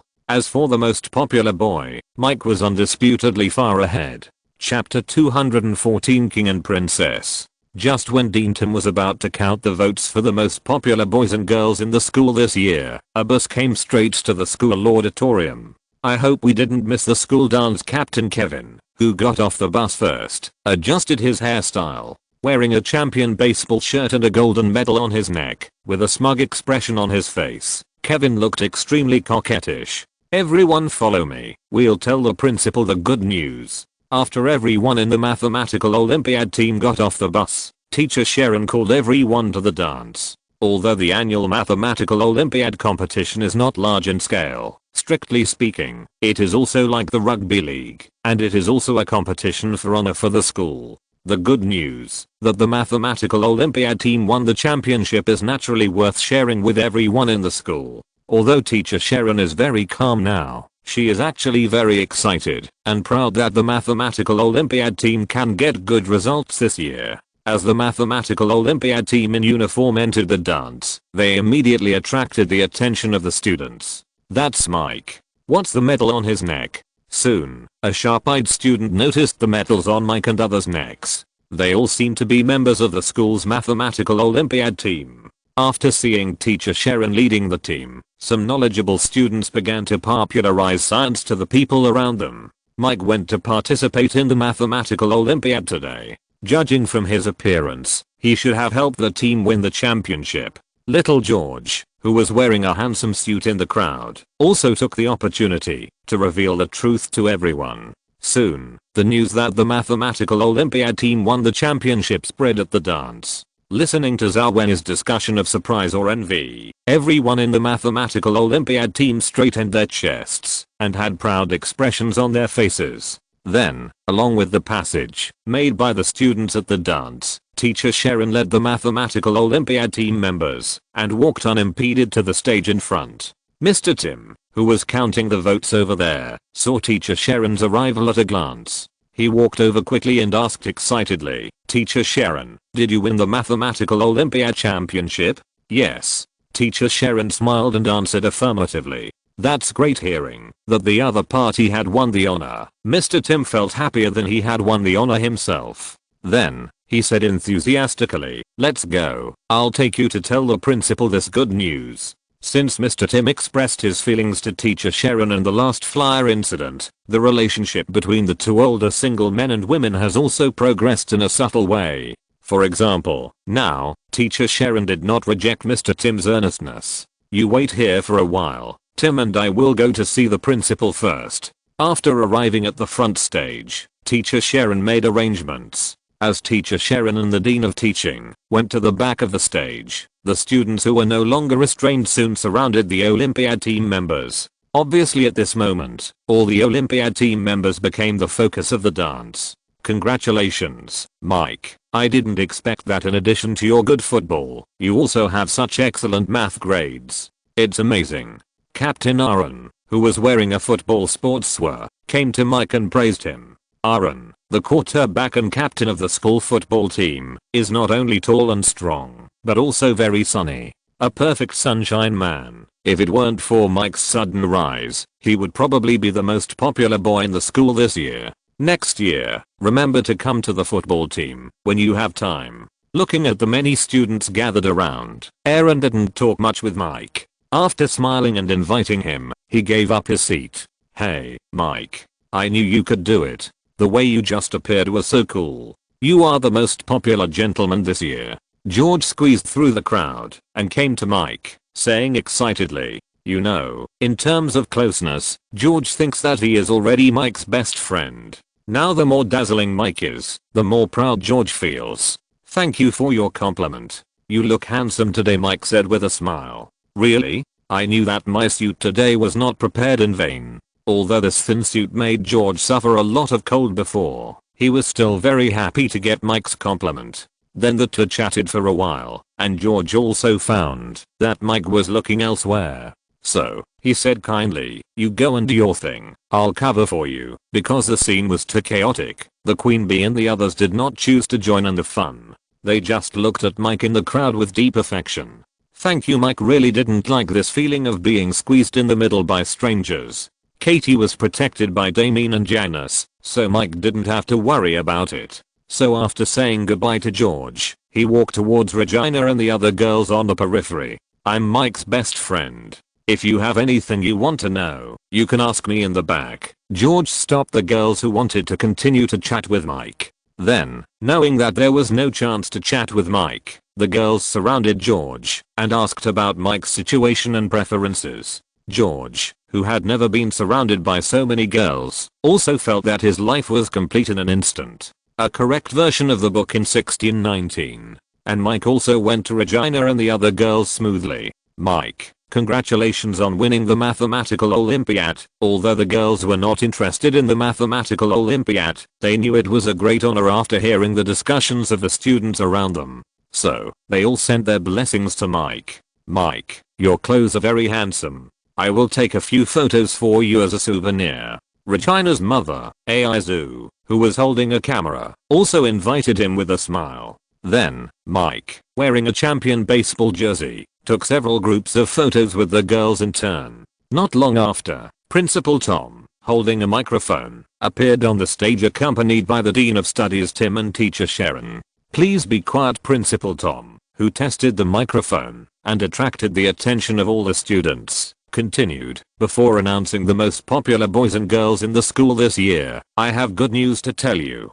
This year, the Mathematical Olympiad team led by teacher Sharon won the Mathematical Olympiad Championship for our Melford High School. Let's invite all the members of the Mathematical Olympiad team to the stage. Everyone applaud and encourage." Amid cheers and applause, Mike went to the center of the stage with a group of Mathematical Olympiad team members to accept the students' celebration. "Very good. I hope you can learn from the Mathematical Olympiad team in the future and bring more glory to the school." A few minutes later, Principal Tom smiled and sent the Mathematical Olympiad team members to the side of the stage. Then, under the gaze of everyone, he took out an envelope. Obviously, the envelope contained the names of the most popular boys and girls in the school this year voted by the students. The most popular boy this year is. Principal Tom kept everyone in suspense, and after whetting everyone's appetite, he smiled and continued to read. "Here's Mike, let us congratulate him." Chapter 215 King and Princess, continued. "Mike, please come to the center of the stage." Principal Tom invited Mike on the side of the stage with a smile. "Congratulations, Mike." Kevin, the captain of the Mathematical Olympiad team, said sourly. He wanted to say a few dirty words, but after seeing Mike's handsome face, he put all the dirty words back into his stomach. After gently patting the other party's shoulder, Kevin gave his blessing with conviction. "Generally speaking, the most popular boys and girls in the school every year will be selected from the 12th grade students. After all, it is easier to establish your own reputation with one more year of high school. It's just that Mike is too outstanding, whether in terms of appearance or performance in the rugby team. Therefore, he won the title of the most popular boy in the school this year as an 11th grader, which is well deserved." Amid the warm applause of the crowd, Mike, who returned to the center of the stage again, seemed to be radiating light all over his body. "Congratulations, Mike. The school will be proud of you." Principal Tom complimented Mike with a smile. Then, with everyone's witness, Principal Tom picked up the envelope again and read, "The most popular girl in the school this year is. She is smart, kind, optimistic and positive, and also has a strong heart. A girl with so many good qualities. She is Katie. Let's invite Katie." Hearing that the most popular girl's spot was really taken by Katie, the students below were stunned for a moment, and then they applauded. At the same time, many students secretly looked at the queen bee next to the stage. You know, according to popularity, the spot of the most popular girl should be given to the queen bee. Now that the honor is gone, according to Regina's previous temper, there may be a good show later. Many students who like to watch the fun also showed an expression of watching a good show on their faces. As for Regina, she was indeed a little surprised to hear that the most popular girl was not herself. However, she has signed a contract with Miracle Records, and her horizons have become broader, and she is not so concerned about the honor of the school's princess. What's more, Katie is still her good sister. Under the entanglement of various situations, Regina quickly kept the smile on her face. She nodded to Katie not far away in a friendly manner. It can be seen that the queen bee has grown a lot in the past 6 months. Similarly, her generous performance now also made many students who were waiting to watch the excitement slightly disappointed. On the side of the stage, Katie was actually more surprised than Regina when she heard the name of the most popular girl. As a transfer student this year, she did not think she could win this honor. Then, she said thank you humbly all the way and stood next to Mike in the center of the stage. "Congratulations, Katie, you are an excellent girl and you are qualified to get this honor." Principal Tom saw the girl's discomfort and comforted her. Principal Tom, who was about to retire, showed great favor to the boy and girl on the stage. Not only because they helped Melford win the Mathematical Olympiad Championship this year, but also because the deeds of the two winning the school's most popular boy and girl would be recorded in the school history. As long as the two have good achievements in their respective fields in the future, they will be counted as achievements made by Principal Tom during his tenure. This is also a good topic for an old man who is about to retire in his future career. It can be said that Principal Tom is also very optimistic about the future development of Mike and Katie. Next, the Dean of Studies Tim came to the center of the stage with a pair of crowns that had been prepared long ago. Principal Tom put the silver crown representing Princess on Katie's head and the golden crown representing King on Mike's head. As this year's King and Princess, do you have anything to say to everyone? Principal Tom handed over the microphone and asked. Ladies first. Mike smiled and gave the microphone to Katie. It can be seen that compared to Mike, the girl now obviously has a lot to say. I know I'm not sociable enough, and I have many shortcomings. Katie did a self-analysis. She grew up in Africa and only received family education. She is very different from ordinary people in life. This difference cannot be said to be wrong, but if she wants to integrate into the collective life of normal people, she does need some changes. Such changes often take a long time and require help from others. Luckily, I met a lot of good friends here. Katie thought of the help she received during this period and continued emotionally. So, this crown does not only belong to me, it belongs to everyone who has helped me. At this point, the girl deliberately glanced at Mike beside her. Then, she took off the crown on her head and broke off a small piece. The school's crown is made of hard plastic, so it doesn't take much effort to break it apart. Thank you, Teacher Sharon, for your tolerance and teaching. You have taught me a lot about life. Katie handed the first piece of the crown to Teacher Sharon on the stage. You are a good child. I'm proud of you. Teacher Sharon took the crown fragment and encouraged with a smile. Katie nodded and broke off another small piece of the crown fragment. Janice, you are the first friend I made in school. I want to share the honor of being a princess with you, a perfect version of the book in 1619. After that, the girl threw the crown fragment to the punk girl Janice in the audience. I knew I was right. Punk girl Janice was very happy to receive the crown fragment representing Princess. Although she usually wears a heavy punk makeup, she still has a princess dream in her heart. Next, I have to thank the Devil Body group. Katie broke off another small piece of crown fragment and looked at Regina and others beside the stage. I and me. Katie, seeing the girl shift her gaze, the sissy Damien who stayed next to the punk girl waved to the girl frantically. Okay. Katie turned her eyes back and threw the crown fragment she broke off to Damien, saying, thank you too, Damien, you helped me a lot.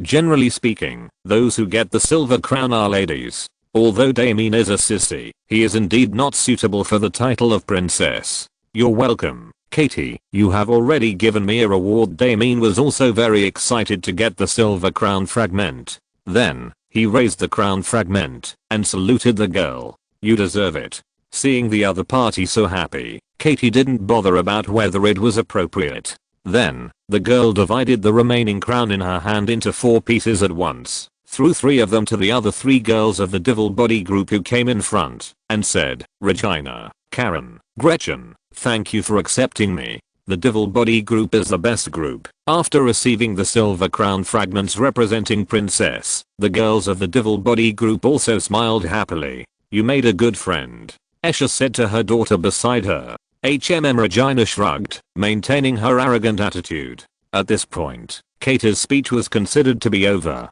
The students at the scene also gave her warm applause for her true nature. You know, Katie's sharing of the most popular title with friends has never happened in school before. It can be said that the girl's behavior is very bold and also very admirable. Then, after the warm applause ended, the microphone also came to Mike's hands. First of all, I want to thank you all for your recognition of me. Secondly, I hope that we can get along well with each other next year. Mike's speech was quite conventional and did not sound as interesting as Katie's. Not long after, when he finished his brief speech, he saw little George waving his hands desperately. Sorry little George, I don't want to destroy the bald crown. If you want, I can share the rights of the king with you, Mike said with a smile. The complete plastic crown still has some collection value, but if it is broken, it can only be used for fun. Below, little George, who was caught on the spot, quickly waved his hands to indicate that he had no intention of coveting the royal power. Seeing his nervous appearance, the students at the scene also laughed kindly. So far, the campus dance is coming to an end. Next, it will be more than half a month of winter vacation. Chapter 216 Winter Vacation. No need, Uncle Dennis. Everything is fine here. Okay, take me to say hello to Aunt Elizabeth.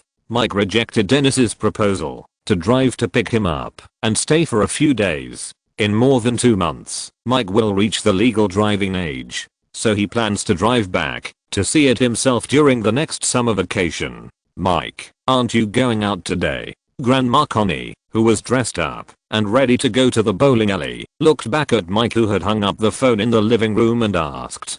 Today is the 3rd day of winter vacation, and since the vacation, Mike seems to have entered hibernation and has been staying at home. No, I plan to spend the entire winter vacation at home, Mike replied. Now is the coldest season. If there is no special travel arrangement, staying at home is obviously more comfortable than going out. Okay. Grandma Connie, who can't sit still, said that she couldn't understand Mike's current state of being a salted fish. Then, as if she remembered something, she smiled and asked, your little girlfriends should come today, right? Are you talking about Katie and Lina? They should come over in a while. Although Mike is staying at home, he will not be lonely. Although the 3 girls of Regina were taken to the company headquarters for training because they signed with Miracle Records, it is worth mentioning that the single released by Devil Figure on Christmas Day has a total sales of 20,000 copies after nearly a month of release. This achievement is enough to attract the attention of Miracle Records, so while training the 3 girls, the company will also arrange some small performances for them to prepare for their official debut. It can be said that the 3 girls of Regina have a good start in becoming stars and have a good way out. On the other hand, Katie and Lina, who have no other plans for this winter vacation, took this good opportunity to come and play with Mike. This is also the reason why Mike is not alone. After hearing Mike's affirmative answer, Grandma Connie at the door turned her expression into an aunt's smile and suggested, there are still some barbecues in the refrigerator, and you know where the beer is. After I leave, you can have a small party at home with your little girlfriends. Grandma Connie has met Katie and Lina, and she has a good impression of them. I know, Grandma, I will arrange it. Mike responded with a smile. With computers, beer, and food at home, Mike and the 2 girls would not be bored staying at home. That's good. They are all good girls. You have to grasp them well. After a few more naggings, Grandma Connie walked out of the house and turned back to remind, by the way, Mike, the small umbrella is still in the original place. Remember to pay attention to safety when playing this time. After saying that, without waiting for Mike's answer, Grandma Connie carried her handbag and walked towards the indoor bowling alley. Looking at Grandma Connie's back as she walked away quickly, Mike shook his head speechlessly. Even if the other party didn't say it, Mike would pay attention himself. He didn't plan to be a father so early. Not long after that, Katie and Lina came to Grandma Connie's house at the same time, as if they had discussed it. The 3 of them were playing landlord. At noon, when the 3 of them were taking a break and eating a barbecue lunch, George came over. Mike, do you know where Grandma Connie's car repair toolbox is? George asked. I really don't know about this. Mike said, wait a minute, I'll call Grandma Connie to ask. Grandma Connie's private car is not used frequently, so the probability of it breaking down is naturally not high. Therefore, Mike has never seen the car repair toolbox at home. Sorry, Grandma Connie said there are no car repair tools at home. When her car breaks down, she usually sends it directly to the repair shop. Not long after, Mike hung up the phone and said regretfully, that's really troublesome. What can I do? Little George was in distress. What happened? Mike asked.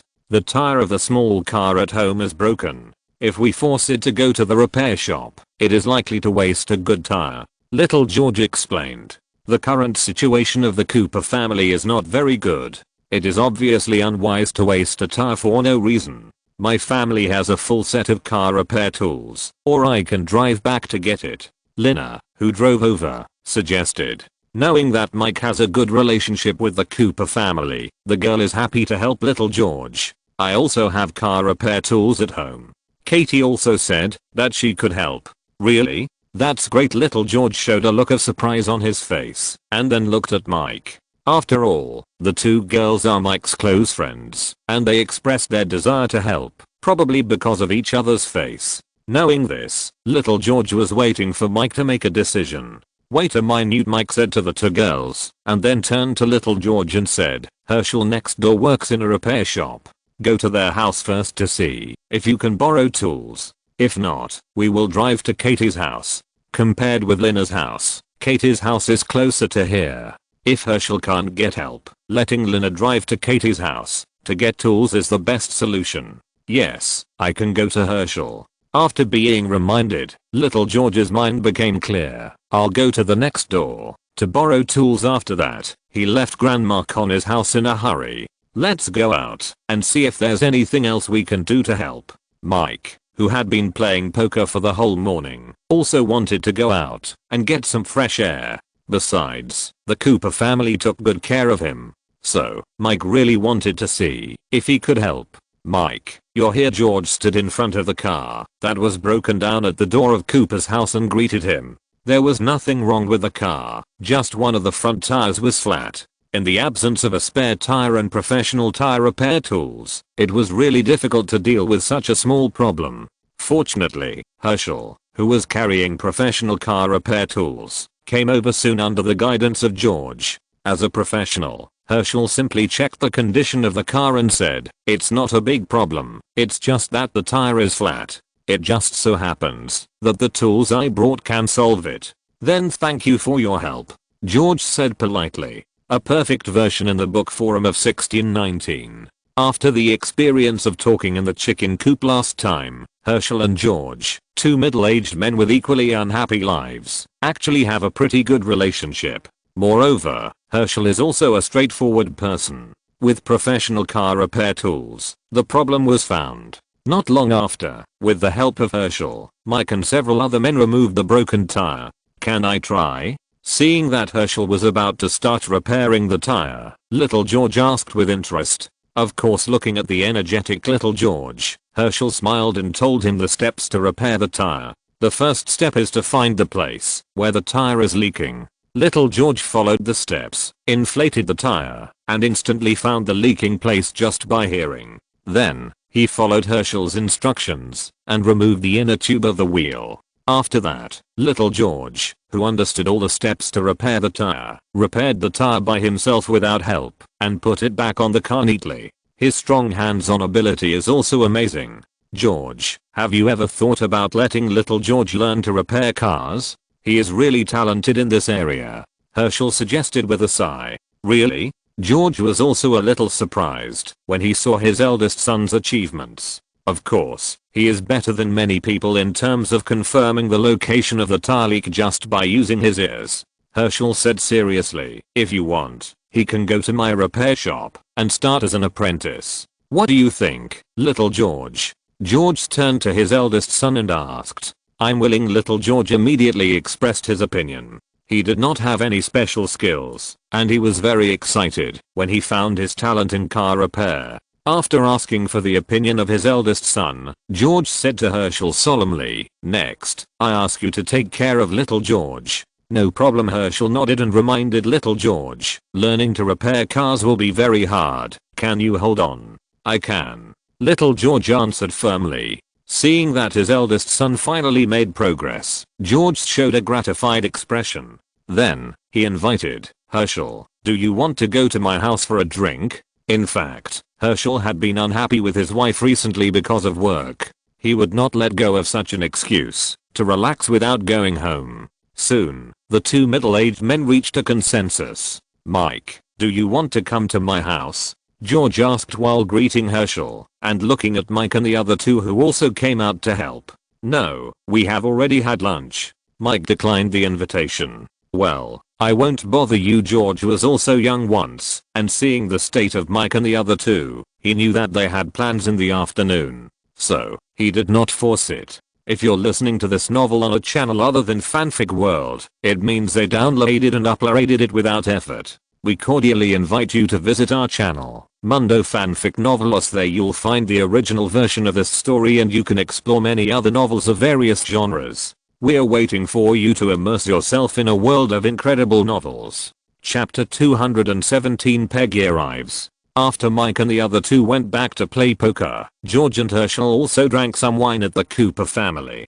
Perhaps because he had been holding back too much anger at home, Herschel soon became a little drunk. You know, my ideal is just to go to the countryside to run a farm and live a comfortable pastoral life. But Brenda doesn't support me at all. Herschel, who was a little drunk, couldn't help but complain about his situation at home. As a typical Texan, Herschel's ideal is to own a manor of his own and live a leisurely pastoral life, raising chickens and fishing. This kind of life is beautiful to think about. However, Brenda, who is allergic to animals, is very resistant to living in the countryside with her husband. In her opinion, the medical level, teaching resources, and living facilities in the small town are much better than those in the countryside. So in the long run, Brenda would rather live a hard life in the small town than go to the countryside, where there is no prospect. This is a difference in life concept. Therefore, Herschel and his wife also quarreled many times about this at home. George, whose family life was also not satisfactory, felt some sympathy for Herschel's situation. The situations of the two middle-aged men were very similar. Because of their wives' strong obstruction, one of them could not go to the countryside to live an ideal rural life, and the other lost a good opportunity to teach a football team in a university. So with George's occasional echoes, the two equally frustrated middle-aged men drank more and more. In this way, the drinking party lasted until after 5 o'clock in the afternoon. It was not until Billy came to the door to look for someone that Herschel staggered and followed his son home. If Herschel hadn't said that, I would have thought Brenda's family was very happy. Mary, who had been listening to Herschel's complaints in the side hall for the whole afternoon, came out with a gloating expression on her face. Obviously, she had not forgotten the unpleasantness she had with Brenda last time. Knowing that the other person was not doing well made Mary feel very happy. As the saying goes, happiness comes from comparison. This is someone else's family affair. Let's not discuss it. Seeing his wife gossiping, George frowned slightly and then said, I need to take a rest. Don't disturb me before dinner. You are really something. Why do you drink so much with Herschel? Seeing her husband return to the room drunk, Mary complained about her husband while helping him clean up the garbage left behind. For a period of time, George, who was recognized by Herschel, began to go to the repair shop early and return late to learn car repair technology. Before dinner that day, when Mike sent the two girls away and came to Cooper's house, he found that the atmosphere at the table was a little wrong. What happened? Mike asked. It's Herschel. He divorced Brenda and has now taken his little daughter to the countryside. George, who couldn't hold back the secret, explained. Obviously, Herschel, who yearned for a leisurely life in the countryside, abandoned his wife and son because of his ideals. Because of the suddenness of the incident, George, who had no guarantor, also lost his status as an apprentice in the repair shop. Normally, if you want to go to the repair shop to learn technology without anyone leading you, you not only need to do heavy physical work in the factory, but also need to pay a certain amount of tuition. It is for this reason that after discussing, the Cooper family decided to give up the plan to let George continue to learn car repair. George, who finally found his interest, was also depressed about his current situation. George, school will start in a few days. Seeing that his eldest son was not in high spirits, George comforted him. It's okay not to go to the repair shop. You can take this time to prepare your homework well. In the eyes of parents, the most important task of students is still learning. However, compared to studying, which he is not good at, George obviously prefers the work of mechanic. After all, he has a strong talent in hands-on ability. Only when he repairs a car can he feel that he is no worse than anyone else. This sense of satisfaction is enough to immerse any young person. It's just a pity that George did not get enough attention at home. Hearing his father's words, he also lost the light in his eyes and lowered his head in silence. This is indeed the case. The eldest son's emotions did not surprise George and his wife as much as the divorce of the Herschel couple. Mary, who was full of sympathy, had previously disliked Brenda, with whom she had a conflict. But when she learned that she was divorced and would have to live a difficult life with her son, Mary began to feel sorry for her again. George, if you are free tomorrow, go to Brenda's house and help her solve any problems you can, Mary asked. Brenda's salary at the boring arena was not high, and she had to take care of a 9-year-old son. It goes without saying that her future life would be very difficult. It's not necessary. Brenda looks like a strong woman and should be able to solve the problem herself. George declined. Although he also sympathized with Brenda's family situation, his fear of trouble still made him unwilling to have more contact with Brenda, a newly divorced young woman. It can be said that George's current family view is still very positive, and he does not want to disrupt the current peaceful life because of some special things. Go and help Brenda. I remember that she is allergic to animals, and the chicken coop at home must need someone to take care of it. Grandma Connie, who has more life experience, knows more about the hardships of a single mother.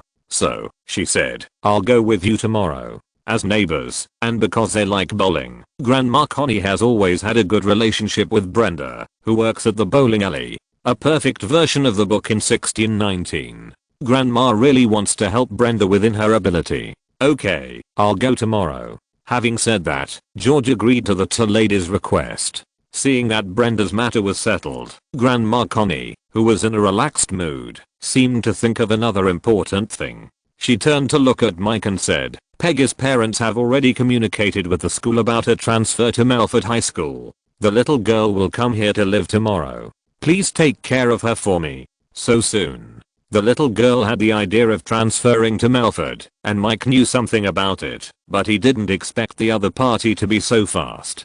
But it is understandable. As a super genius, it is an honor for the school to be able to transfer to Melford. In this case, it is not a big deal to give the genius some green lights. Okay, I'll take good care of Peggy. Mike, who figured out the reason, immediately promised. After getting Mike's promise, Grandma Connie smiled and didn't say anything more. The next day, George, who was free, took his idle eldest son and accompanied Grandma Connie to Brenda's house. The arrival of the three people helped Brenda, who was in a state of panic. Connie and George, thank you for coming to help. Brenda, who had just experienced a divorce, was in a fragile mood. Someone came to help, which not only eased her mood, but also touched her. As a thank you, I want to give you the chicken coop in the yard. Brenda said, you also know that I'm allergic to animals, and I can't take care of the chicken coop if it stays here. No, we accept your kindness, but we can't take the chicken coop. Grandma Connie decisively rejected the other party's kindness. You know, as a single mother, Brenda's life will definitely not be easy in the future. And having a small chicken coop at home, even if she sells eggs in the future, can make her financially more relaxed. Yes, Brenda, we can't keep the chicken coop. George said softly, how about this? When George and I are free, we will come over to help you take care of the chicken coop. You don't have to worry about allergies. Thank you so much. Brenda was impulsive before, but after calming down, she realized her situation. There is still a child to take care of at home, and life has to go on. Besides personal preference, selling eggs is also a good skill. So, after calming down, Brenda considered it comprehensively and proposed to use half of the eggs as a reward for George and his son's help. After all, favors will dissipate, and mutual benefit is the long-term solution. After George refused twice, in order to reassure Brenda, he agreed to the reward offered by the other party. At the same time, Barry and his wife were driving a large pickup truck full of luggage and brought their daughter to the door of Grandma Connie's house. Chapter 218 Peggy Arrives. Continued. Since Peggy's parents reconciled, they seemed to have returned to their honeymoon days. The two of them were so inseparable that they naturally had no extra time to take care of their little daughter. Peggy, who grew up under her mother's strict requirements, was about to reach her rebellious period and also yearned for a free life. In this case, the two sides hit it off. Therefore, Peggy's transfer to another school was very smooth.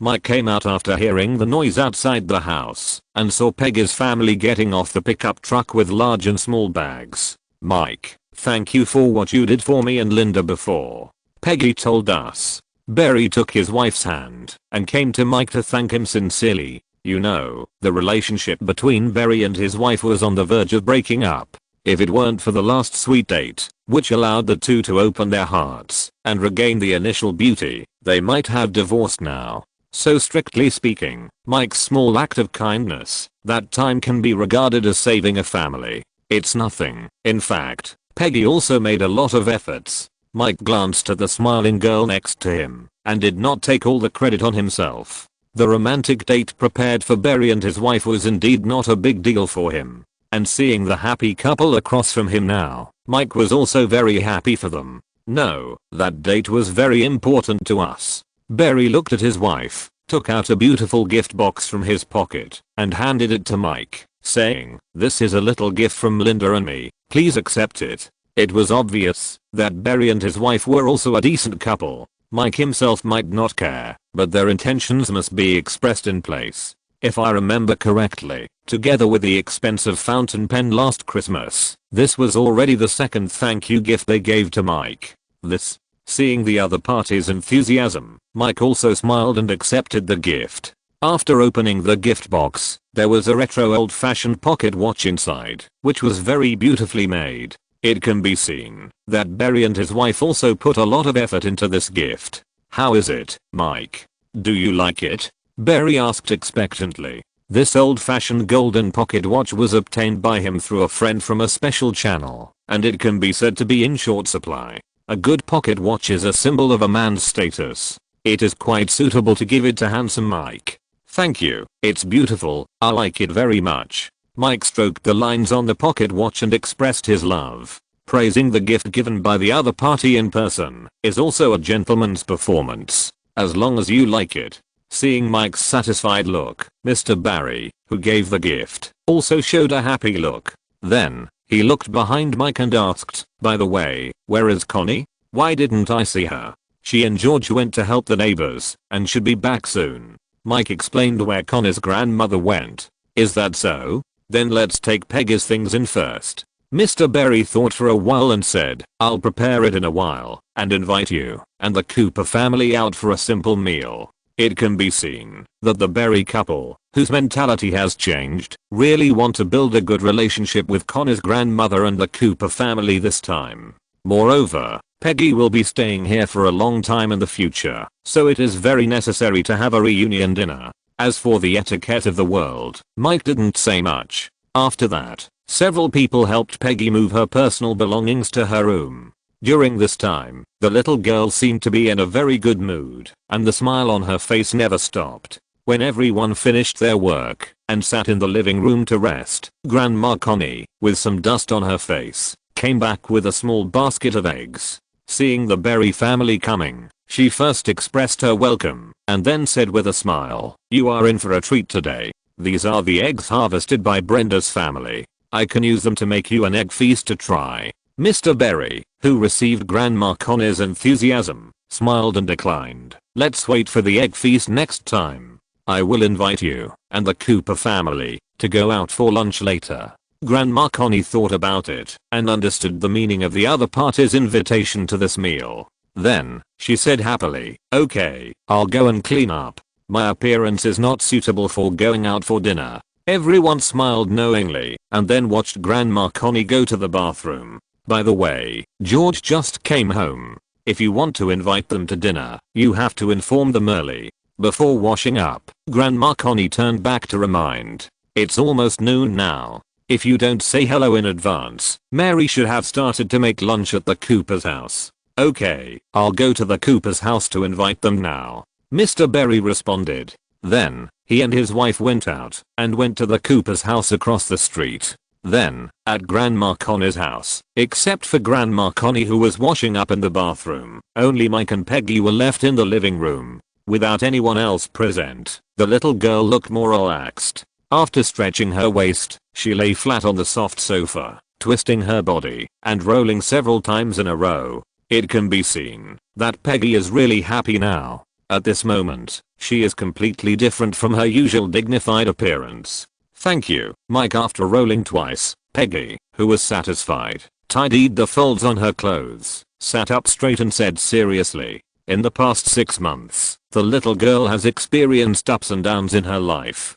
Read the correct version in 16 to 9 book bar. Family conflicts have been bothering her, and she was almost dragged into the abyss. Fortunately, Mike appeared at the most important crossroads in her life. The latter was like a ray of light, dispelling the haze in Peggy's heart. Everything will be fine." Looking at the expression of the little girl, Mike also had some feelings. He also saw the other party's previous torment. It can only be said that the super high IQ and EQ made the other party bear too much pressure that she should not bear at her age. Fortunately, all this is over. Thinking of this, Mike also rubbed the little girl's head distressedly.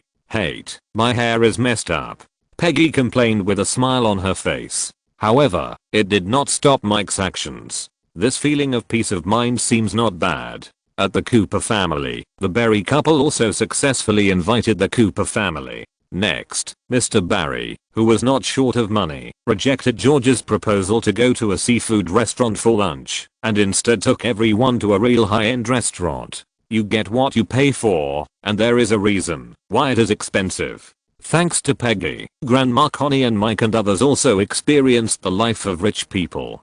Peggy will be in your hands from now on. If you have any questions, you can call Barry and me at any time. After the banquet, Linda, who had not drunk a drop of wine, supported her husband who was a little drunk and entrusted everyone. "Don't worry, Linda.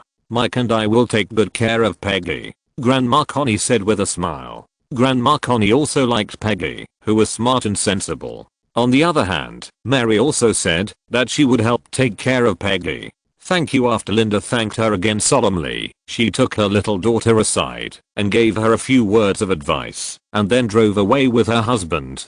"Okay, Peggy. Let's go home too." After the car drove away, Mike shouted with hot breath. Although winter is almost over, the temperature outside still shows no sign of warming up. "I'm coming." Peggy smiled brightly and caught up with Mike in brisk steps. Chapter 219 Refrigerator. "Mike, what are we going to do today? Are we going to play Go or computer games?" It was another morning. When Grandma Connie had finished breakfast and went out, Peggy looked at Mike who was cleaning up the dishes in the kitchen and asked with interest. It had been 3 days since the little girl arrived. She was already familiar with the environment here and quickly adapted to the new boarding life. And it seemed that the little girl also enjoyed the time alone with Mike. "I have plans today," Mike, who was cleaning up the leftover dishes, said. "You go to Cooper's house and play with Missy for a while. I will come to you when I'm free." It is quite interesting to take care of children occasionally, but Mike does not have the leisure to hang out with children all the time. Therefore, compared with discussing academic issues and playing intellectual games with Peggy, Mike prefers to play some games that adults should play with Katie and Lina. Therefore, he asked Katie and Lina to come over to relax today. Peggy had met Katie and Lina 2 days ago. With her smart brain, she immediately understood Mike's plan for today. So, the little girl glared at Mike who was busy in the kitchen, and finally said sensibly, "Okay, I'll go find Missy now, and won't stay to disturb you. Have fun after that." The little girl left the house proudly. Why do I feel a little guilty? Mike also saw the resentful look of the little girl when she left, which made him feel a little sorry. After all, he had promised Peggy's parents that he would take good care of them. And apart from anything else, Peggy is really likable in terms of being sensible and cute. But soon, Mike shook his head vigorously and shook out the extra thoughts in his head. It can only be said that cuteness is not worth mentioning in front of sexiness and happiness. After all, Mike is not a saint. Next, Mike, who had cleaned up the tableau, waited for Katie and Lina to arrive. Not long after that, the three of them did some things they loved in the room. "What do you want to eat for lunch?" Mike asked after cleaning up the battlefield. After a lot of exercise, it was almost noon. "I want to eat beef stew with potatoes," Katie said lazily. "Then I'll choose scrambled eggs with tomatoes. It's sour and sweet and delicious." Lina, with a blush on her face, licked her lips and picked an appetizer. After this period of close contact, the eating habits of the two women have been assimilated by Mike. "Okay, you guys take a break first. I'll go prepare food for you," Mike, who was still full of energy after exercise, said with a smile. With the continuous exertion of the moonlight characteristic, Mike has now become a veritable little Superman. Although he has not specifically tested attributes such as strength and speed, in terms of physical strength, it is no burden to plow several fields at the same time. Just as he was about to go to the kitchen to prepare lunch, there was a knock on the door outside. "Who are you? Are you ready to come back for lunch?"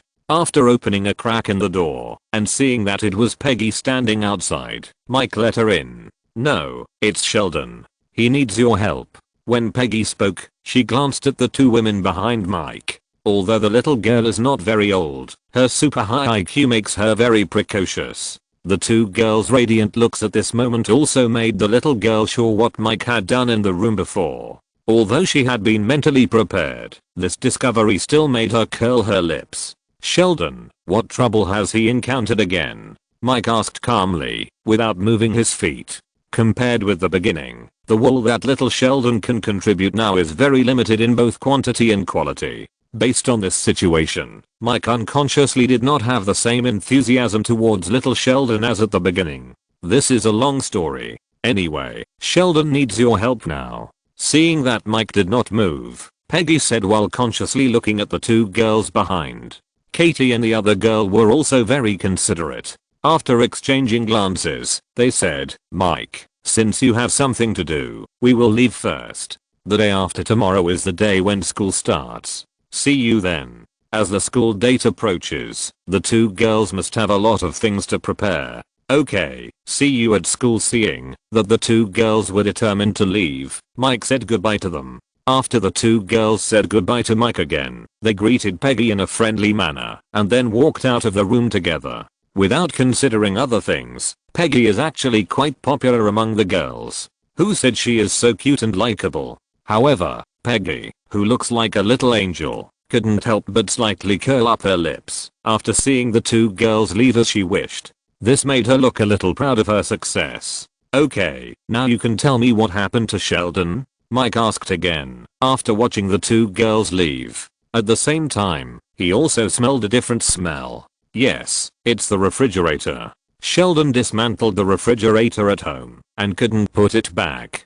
Peggy explained a little guilty. As a super prodigy, little Sheldon is much more sensitive than ordinary people in terms of senses. In the past 2 days, his super high hearing allowed him to hear high frequency and harsh ultrasonic waves in his refrigerator. Read the correct version in 1619 book and bar. This high frequency sound wave has been tormenting little Sheldon, giving him a headache and making him unable to sleep well at night. So he protested to George and suggested overhauling the refrigerator. However, except for little Sheldon, no one else in the Cooper family heard the extra noise from the refrigerator. Therefore, the proposal to repair the refrigerator was also rejected by George. Little Sheldon, who had been tortured by sound waves for several days in a row, finally couldn't stand it anymore. So, taking advantage of the opportunity that his parents were not at home today, he planned to repair the refrigerator himself. It's just that the ideal is full, but little Sheldon has considered one thing less, his poor hands-on ability. "Okay, let's go and have a look." Mike, who understood the cause and effect, is now idle, so he plans to go to Cooper's house to take a look. When he came to Cooper's house, he could see the refrigerator that had been installed in the living room. But on the ground next to it, there were still some small items such as screws. It has to be said that little Sheldon is really a genius. "I heard you need help?" Mike asked, looking at little Sheldon who was frowning and thinking in front of the refrigerator. "No, I can solve it myself. Give me some more time," little Sheldon answered stubbornly. Obviously, he did not actively seek Mike's help, and it was Peggy's own decision to pull Mike over. Mike, who figured out the connection, glanced at the little girl beside him, and finally didn't say much. "Sheldon, you should give up. You have been tinkering with it for a whole morning." Little George, who was watching little Sheldon's embarrassment in the living room, suggested with a little arrogance, "Why don't you come and beg me? It only costs 100 yuan, and I promise to help you clean up the mess." "No, don't even think about it." Hearing the charging standard of little George, little Sheldon immediately rejected the other party's proposal. "You know, 100 yuan is not a small amount for a child with no income. It's up to you, but you won't be so lucky when dad comes back," little George said indifferently. "Find a special maintenance person to come. It will cost at least 300 yuan. It's probably not more than 1000 yuan to buy a new small refrigerator like the Cooper family.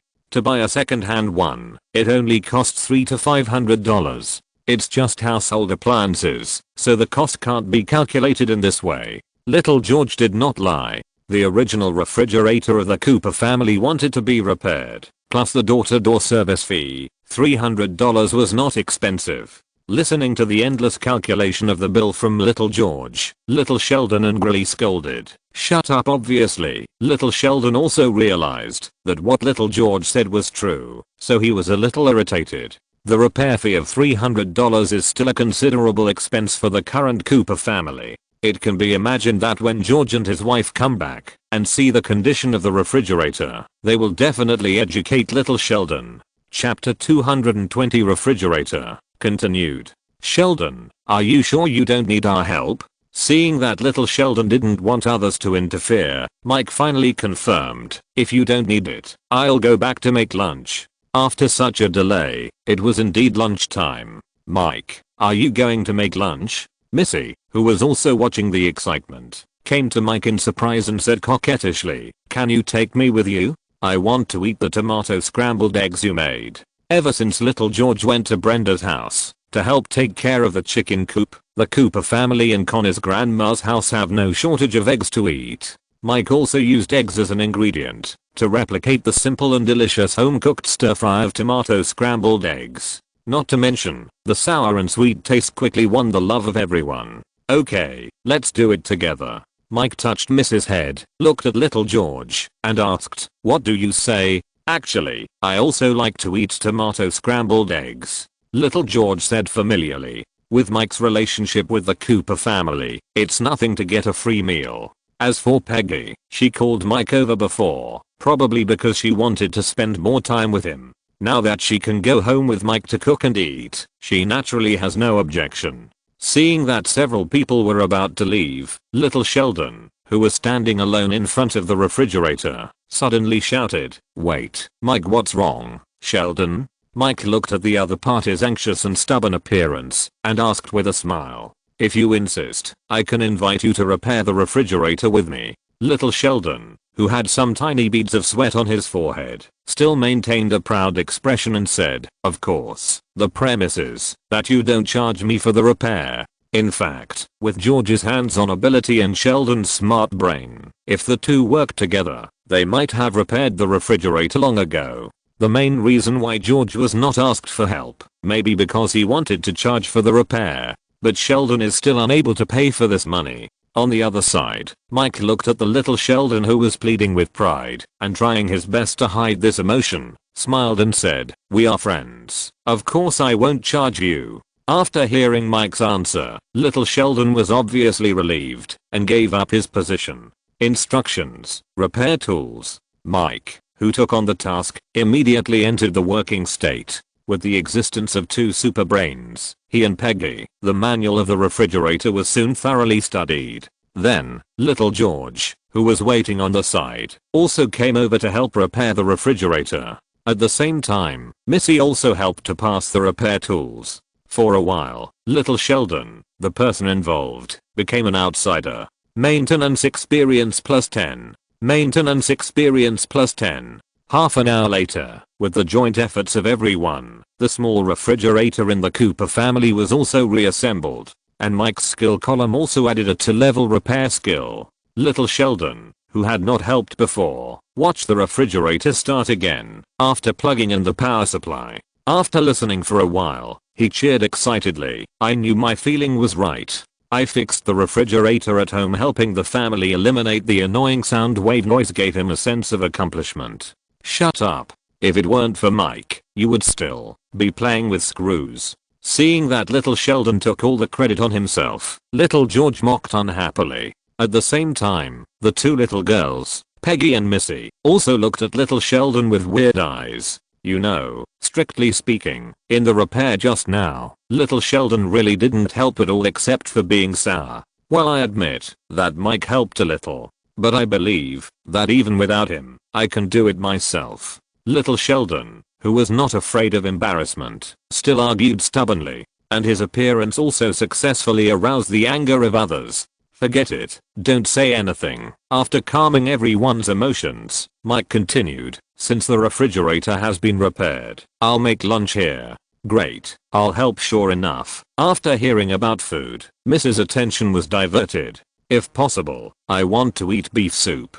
Little Sheldon, who had been nervous for the whole morning, felt hungry after relaxing. Just as he was about to continue ordering dishes without any hesitation, he was met with Mrs. Fierce Eyes. Okay, I can eat anything. Little Sheldon, who was suppressed by his blood, retreated to the side weakly. Then, with the help of Missy and Peggy, Mike prepared lunch for everyone in a short time.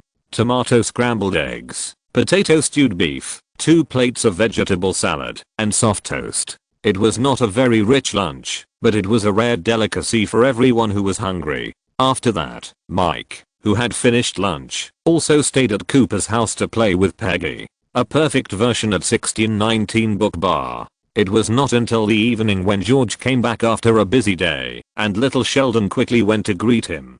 "Dad, can you feel any changes at home?" Little Sheldon looked like he was asking for credit. "Oh, did you do a thorough cleaning at home today?" George guessed with a smile. People who are familiar with little Sheldon's personality know that when he is in a bad mood, he will do a thorough cleaning around him to relieve stress. George also appreciates this intermittent problem of his youngest son. "Not really." Little Sheldon shook his head and prompted, "Listen carefully, has the noise at home decreased?" As he said that, little Sheldon's eyes kept signaling his father to look at the refrigerator. "Really? Why didn't I feel it?" George, who was a bit nervous, didn't notice the abnormality of the refrigerator before, and naturally couldn't tell the difference now. "It's the noise from the refrigerator. I told you before," little Sheldon said directly. "Now, I have fixed it." Although he still didn't understand what happened, seeing his youngest son was about to praise him, George also acted as if he had suddenly realized something and said, "Really, Shelley? You are really great." As long as it is not a matter of principle, George has never been stingy with his praise for his children. And the little Sheldon opposite got the praise from his father as he wished, and a satisfied smile appeared on his face. Just as he was about to continue to introduce to George how he fixed the refrigerator, Missy, who couldn't stand it, exposed his lie.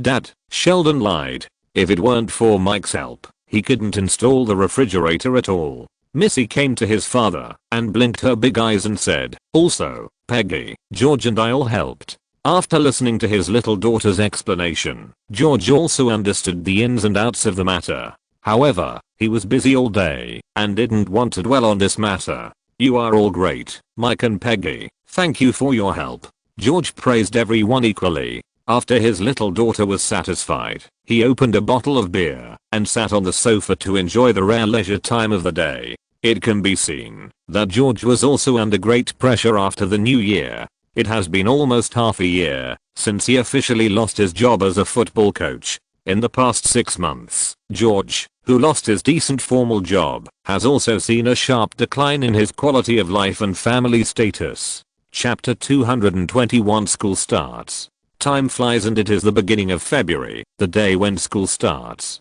As the ice and snow melt, and the weather gradually warms up, the students who took off their thick winter clothes also filled the campus with the vitality of spring.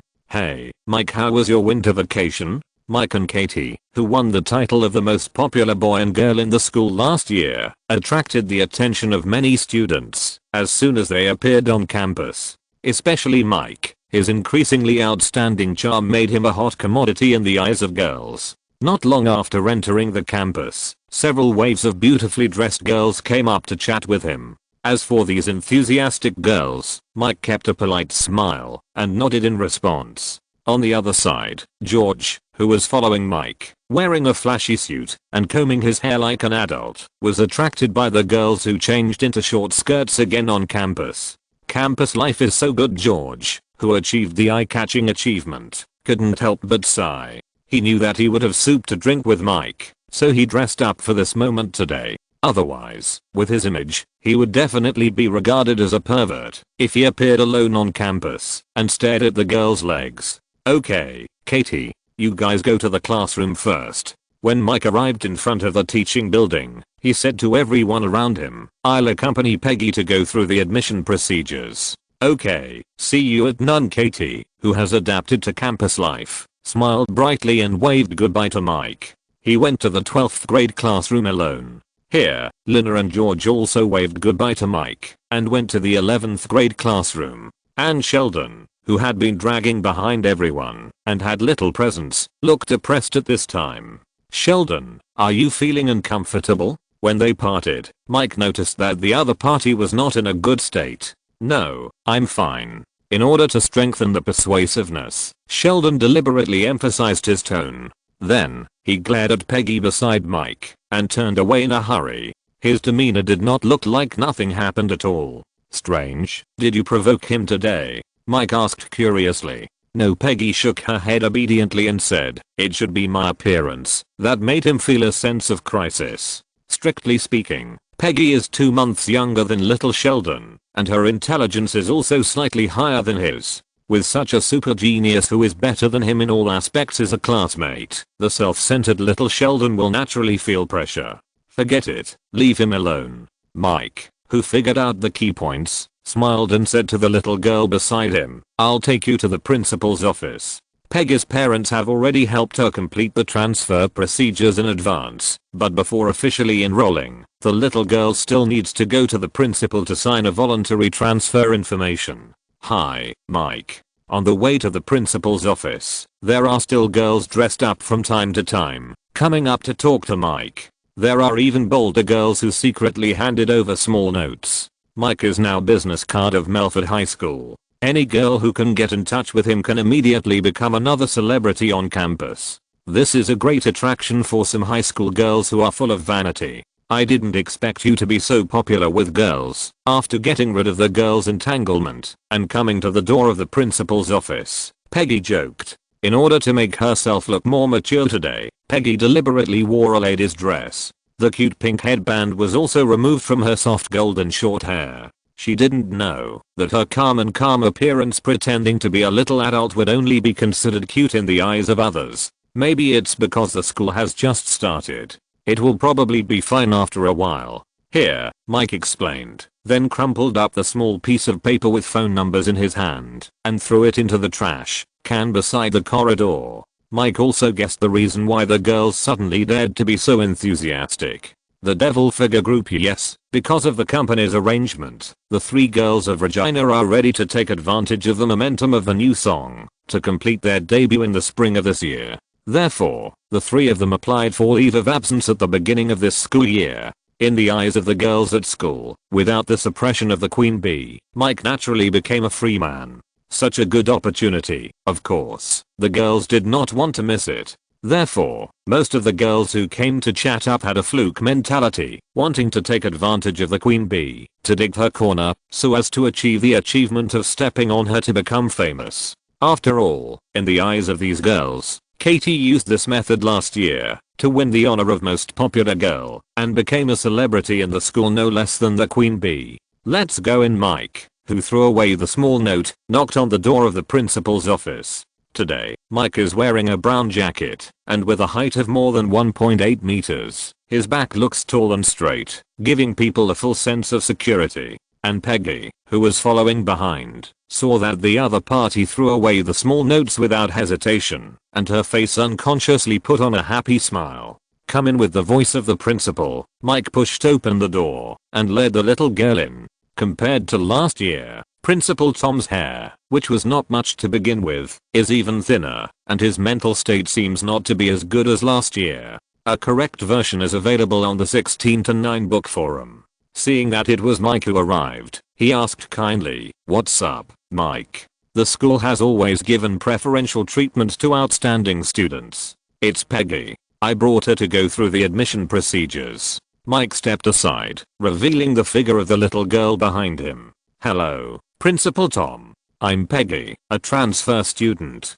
Peggy introduced herself like a little adult. "You are Peggy." Seeing the little girl's appearance, Principal Tom was surprised at her too young age, and then smiled and said, "Melford High School welcomes you, and I have prepared the admission information. Super prodigies like Peggy and little Sheldon would be very welcome in any school." Principal Tom, who is about to retire, is also very happy to recruit such a little genius for the school at the end of his career. Then, under the kind eyes of the principal, Peggy signed her name on the transfer book. So far, she has officially become a member of Melford High School. "Okay, Mike. Please take Peggy to the class." to familiarize herself with the environment. After collecting the transfer information, Principal Tom said gently, due to the girl's wishes, she was assigned to the same class as Mike. After completing the admission procedures and returning to the corridor, Peggy looked particularly relaxed. She stood on tiptoe and followed Mike step by step, looking like a cute little princess. On the first day of school, the school did not arrange any classes for the students. In the 11th grade classroom, the students were enthusiastically communicating about the interesting things and gossips during the winter vacation. Seeing Mike bring a little girl in, the atmosphere in the class suddenly became quiet. Then, many students who did not know the truth began to speculate about Peggy's identity in a low voice. After all, she looked too young. Ms. Elizabeth, this is Peggy, this year's transfer student. Mike introduced to the head teacher with a stern face in front of the podium. Is she the transfer student the principal was talking about? Ms. Elizabeth looked at Peggy several times with a scrutinizing look. Then her face softened and she said, okay, Peggy. Come up and introduce yourself. My name is Peggy. I'm 10 years old. The little girl went to the podium and introduced herself without any stage fright. Hearing that there was another super little genius, the students below couldn't help but exclaimed. However, with the precedent of little Sheldon, the students quickly accepted Peggy's identity. Moreover, the little girl Peggy looked easier to get along with than little Sheldon, which also made her receive more goodwill from the students. Not long after introducing her basic situation, Peggy also came to the first row and sat next to Mike. Because the winter vacation had just ended, and the students' minds had not really recovered, all the courses in the morning were arranged as self-study. Ms. Elizabeth also reminded everyone not to forget to do the general cleaning in the afternoon, and then left the classroom. Chapter 222 New School Year. As soon as Ms. Elizabeth left, the classroom turned into a market again. After not seeing each other for a winter vacation, some students who were close to each other gathered in groups of 3 or 4 and held a small tea party. There is no fixed pattern for small groups in school. They may be divided into groups of top students or groups of poor students because of their academic performance. Some people may also become close friends because of their skin color. What's more, different small groups may be gathered because of their appearance or personal preferences. Hi, Mike. Do you want to chat with me? Many people are very interested in your story. Little George came to the front row and invited. Thanks to Mike, little George is now popular in the class. It's strange to say that some people may not have much talent in academic performance, but they have a special affinity in making friends. Not long after the new school year started, little George gathered a small group of poor students in the class with his alternative talent. Mike, who is different from him, has been popular in the school for the past half semester, but his relationship with the students in his class is not good. Come to think of it, if a person who is too good in all aspects is not willing to do so, there will be natural barriers for ordinary people to build good relationships with him. Mike is in this situation now. Perhaps he himself has not noticed that in the eyes of his classmates, he has a high and unattainable temperament. Although this situation is not very bad, being out of the group is definitely not a good thing. Little George may have realized this, so he wanted to introduce some new friends to Mike. Next time Mike glanced at the newly gathered group of poor students in the back row, and then looked at Peggy who was looking at him, and rejected little George's proposal. It turns out that Mike is not interested in ineffective socializing.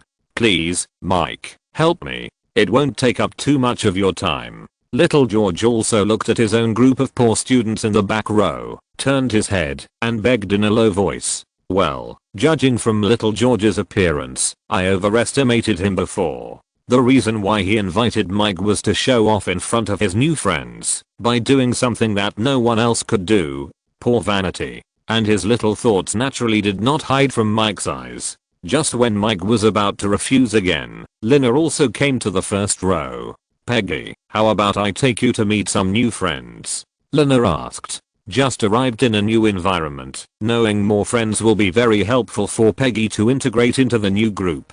Go, Peggy. Mike obviously realized this, so he gave his advice to the little girl who looked at him for advice. Most of the girls on Lina's side are members of Mike's fan club. It can be imagined that they will definitely not bully Peggy.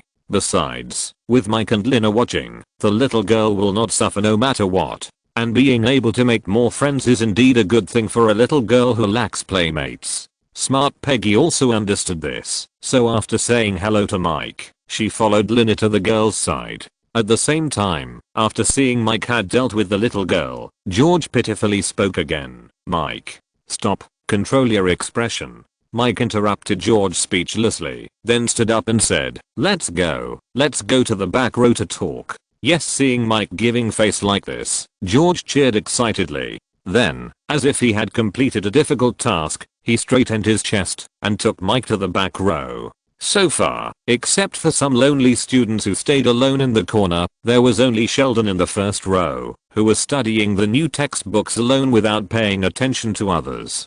Class time without a teacher always passed quickly, and it was lunchtime in a flash. "How do you feel, Peggy?" In the school cafeteria, Mike, who had 2 meals, asked the little girl who followed him. "Not bad. The classmates here are very friendly, and the atmosphere is more relaxed than my previous school." Peggy thought for a while and replied.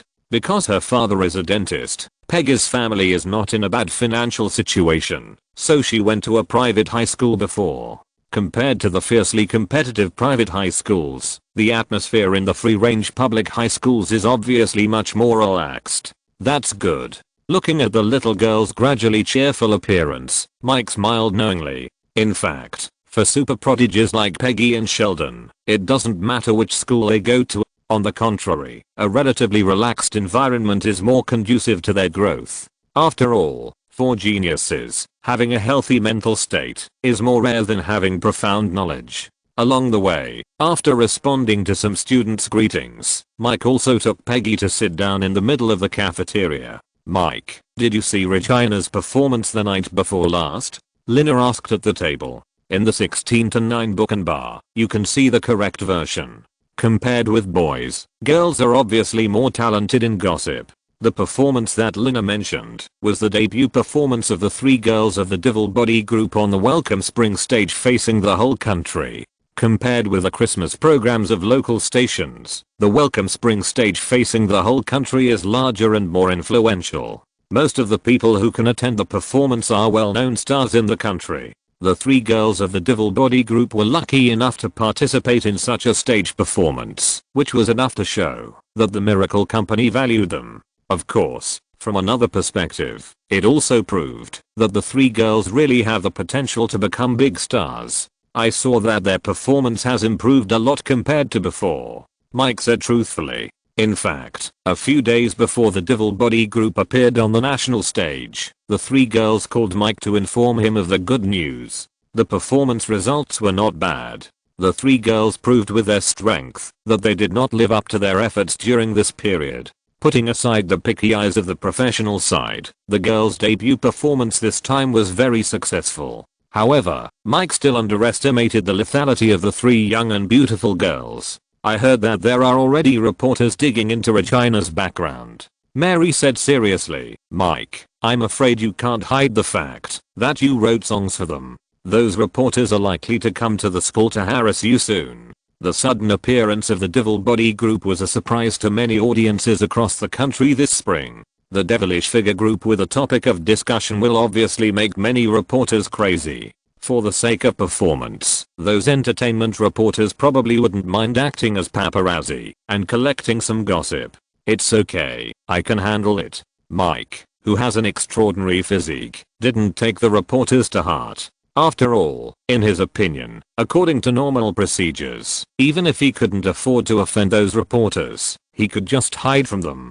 Just know it in your heart. After seeing Mike's calm expression, Lina didn't say much about it. Then, under her leadership, everyone at the table, including Katie and Peggy, talked about the new school year again. Of course, Mike played the role of a listener most of the time, and it was mainly the 3 girls who were chatting. On the other hand, Dan and little Sheldon, who were marginalized people in the school, still went to their old seats in the library to solve their lunch. "Sheldon, how do you feel about the new school year?" In order to make the atmosphere less dull, Dan took out his own curry rice and started looking for topics. "It feels good to be back to school and learn knowledge." Sheldon held the packed sandwich, thought for a while, and said seriously, "Of course, it would be better if the classmates in the class could be quieter when I study." Well, okay Dan, who wanted to take the initiative to lead the topic, although he was also a top student, still couldn't understand Sheldon's obsessive attitude towards learning. So the conversation was interrupted here, and Dan lowered his head and ate the curry rice in small bites. Chapter 223 Bread. On the other side, little Sheldon also carefully opened the sandwich lunch that Mary prepared for him. Enjoying delicious food may be one of the few things that can keep little Sheldon in a good mood. However, this time when he took a small bite of the sandwich, the expression on his face froze. "What's wrong, Sheldon?" Dan, who was eating curry rice opposite, noticed the abnormality of his companion. "This bread is not right." Little Sheldon frowned and stared at the sandwich in his hand, and fell into deep thought. "What's wrong with the bread? Is it bad?" Dan asked with concern. No, little Sheldon shook his head, carefully felt the taste, and said, "The food company changed the formula. It's too sweet." "Is that so?" Knowing that there was no quality problem with the bread, Dan shook his head and returned to his previous expression. Just see that little Sheldon is still staring at the bread, with a tangled look on his face. He spoke again and said, "If you don't want to eat the sandwich, I can exchange it with you with my lunch." Because of xenophobia, as a nation, Dan's family does not have an easy life in Texas. The tight economic situation makes sandwiches, a very ordinary food, a luxury for Dan. At this time, the sandwich wrapped with meat patties and various fresh vegetables in the hands of little Sheldon made Dan reveal a trace of desire. "Thank you, but I don't want to eat curry rice." Little Sheldon looked at the sticky yellow rice in front of Dan and shook his head. The taste of curry is not acceptable to everyone. Then, little Sheldon put the sandwich in his hand back into the lunchbox, stood up and said goodbye. "You enjoy your lunch slowly. I'll go back to the classroom first." Looking at the back of his friends leaving, Dan, who was sensitive and a little inferior, opened his mouth silently, but finally didn't feel embarrassed to keep anyone. Time came to the afternoon, and students of all grades in the school carried out a general cleaning at the beginning of the school under the organization of the class teacher. Because Melford has a school worker, the students' tasks are not heavy. They only need to clean the classroom, wipe the glass and sweep the floor. Therefore, on the first afternoon of school, the students also had an early class. Mike, who completed the cleaning task, also accompanied Peggy, Katie and others to the outside of the school. "Classmate, do you know Mike who wrote the song for the Devil Body Group?" Several commercial vehicles were parked at the school gate, and a group of reporters with work ID cards were holding microphones to ask passing students. Although Melford is a public high school, outsiders are generally not allowed to enter the campus, except during winter and summer vacations and weekends. This is also for the safety of students. "Those reporters are so fast." Lina looked at the situation at the school gate and said worriedly, "Mike, why don't you hide first? Those reporters don't look like good people, or I will call the support group to come and escort you out." "Forget it, there is no need to bother." Seeing that some students were looking over here and pointed out their identities to the reporters, Mike did not intend to hide. Then, under the attention of a group of students, Mike also came to the school gate openly. "Hello, I'm a reporter from Charm magazine. Excuse me, are you Mike who wrote the song 'We Wish You a Merry Christmas'?" A female reporter with decent appearance came to Mike first and handed over the microphone. "It's me." Mike nodded. "Great, can I ask you a few questions?" After confirming that the handsome boy in front of her was Mike, the female reporter was obviously more excited. "Mike, is that Christmas song your original work? Mike, what is your relationship with the three girls in the Devil Body Group?" Before Mike could answer the female reporter's question, other reporters gathered around. The various questions caused a little chaos at the scene. Looking at the crowd, the microphone was about to hit his face. Mike said, "Please don't worry. If you want, we can go to the side and interview slowly. Now is the time for students to leave the campus in large numbers." The movement at the door also blocked a large group of students who were going home. Mike, after asking the reporters for their opinions, took people to the lawn on the side of the road. Not long after, a large group of students gathered again by the lawn to watch the excitement. "Mike, did you write that song independently?" What is your relationship with the Devil Body group? Do you have a girlfriend? Which girl in the Devil Body group do you think has the best figure?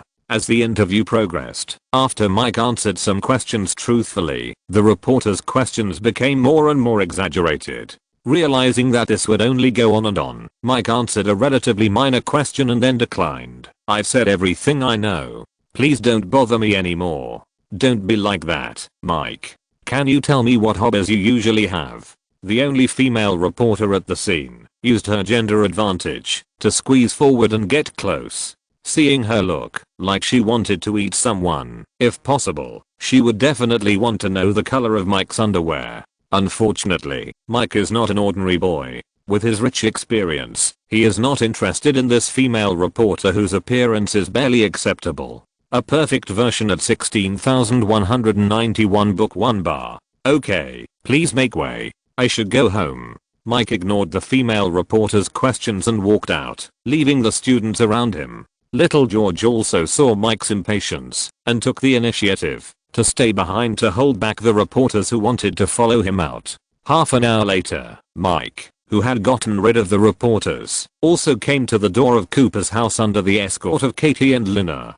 "Do you want to go in and rest for a while?" Mike asked. "No, we should go home too."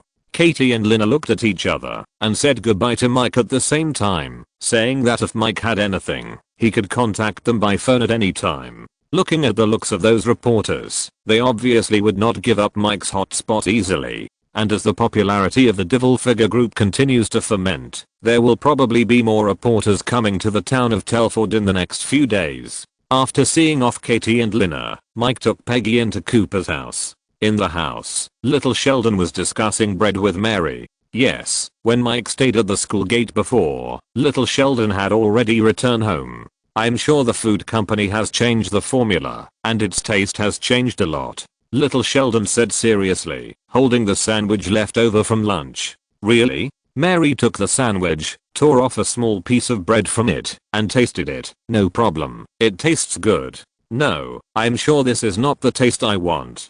Sometimes little Sheldon is a nostalgic person. He hates change. Even the taste of bread is not good, and he has a visual memory method, so he can still remember the familiar tastes. "Hi, Mike, Peggy, you are back. Dinner will have to wait for a while. You can watch TV first." Mary greeted the two people who just came in. Then, her eyes returned to her stubborn little son again. "Okay, Shelly, I'm sure the bread is fine. If you insist, I can go and get you the recipe." Mary attaches great importance to her little son's emotions. And she knows that, if the problem of bread is not solved, little Sheldon's lunch in the future may become another problem. God knows, why has the price of a bag of bread increased by 1 million yuan? Mary, who was also a little irritable, complained unconsciously while searching for the newly bought bag of bread in the kitchen.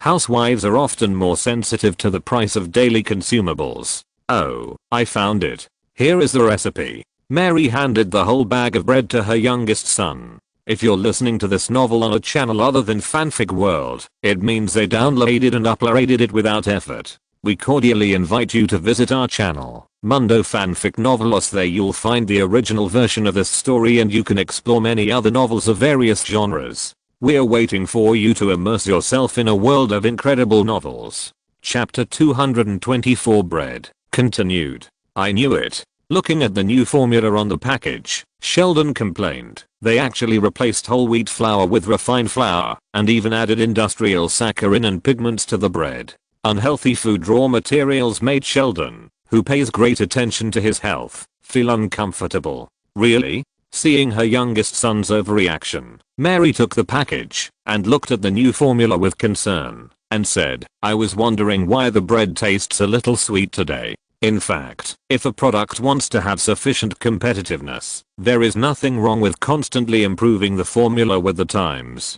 Given the local people's sweet taste, the food company's addition of saccharin to the bread formula can be regarded as catering to the market. And in a way, the food company's improvement of the bread formula to cater to the public's taste is also a very successful change. After all, sweet bread with a soft texture will definitely be more popular with the public than whole wheat bread with a rough texture.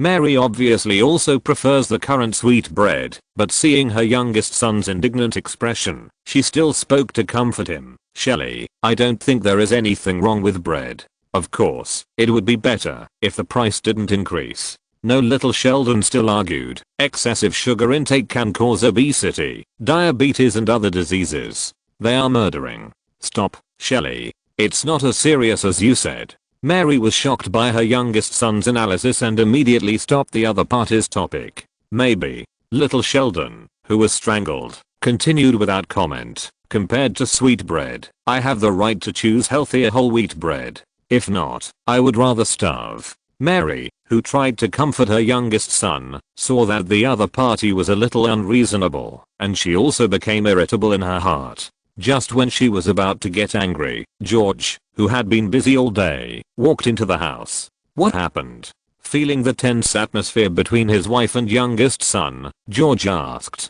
Mary suppressed her anger and explained the situation of the bread to her husband. Then she wanted the other party to persuade the youngest son with her. However, George did not think it was a big problem. He suggested, maybe we can go and see if there is any whole wheat bread in the supermarket. I said, there is only this kind of sweet bread in the supermarket now. Faced with her husband's perfunctory, Mary became impatient again. Not necessarily. In addition to the supermarket we often go to, there may be whole wheat bread in other places. On the side, little Sheldon, who could not read the atmosphere, sees the loophole in his mother's words. Then, he looked at his father and asked, Dad, can you accompany me to other supermarkets to have a look? Out of his obsession with whole wheat bread, little Sheldon wanted to go to the supermarket to check it out in person.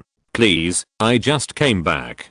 George took off his coat and hung it on the coat rack at the door and said to his little son who was looking at him eagerly, Shelley, you are a man now. The supermarket is not far from here. I believe you are capable of going out alone. Inspirational education can help children build confidence, especially children like little Sheldon who are growing up. Sure enough, after getting encouragement from his father, little Sheldon thought about it and said affirmatively, yes, I can do it. In order to eat healthy whole wheat noodles, the energetic little Sheldon went back to the room to get his protective gloves and hurriedly left the house. In the kitchen, Mary watched her youngest son leave alone, then turned her head to look at her husband who went to the refrigerator to get beer, and her brows frowned unconsciously. Obviously, because she cared too much about her youngest son, Mary was dissatisfied with her husband again. Later, when Mary went to prepare dinner for everyone again, little George rushed into the house quickly.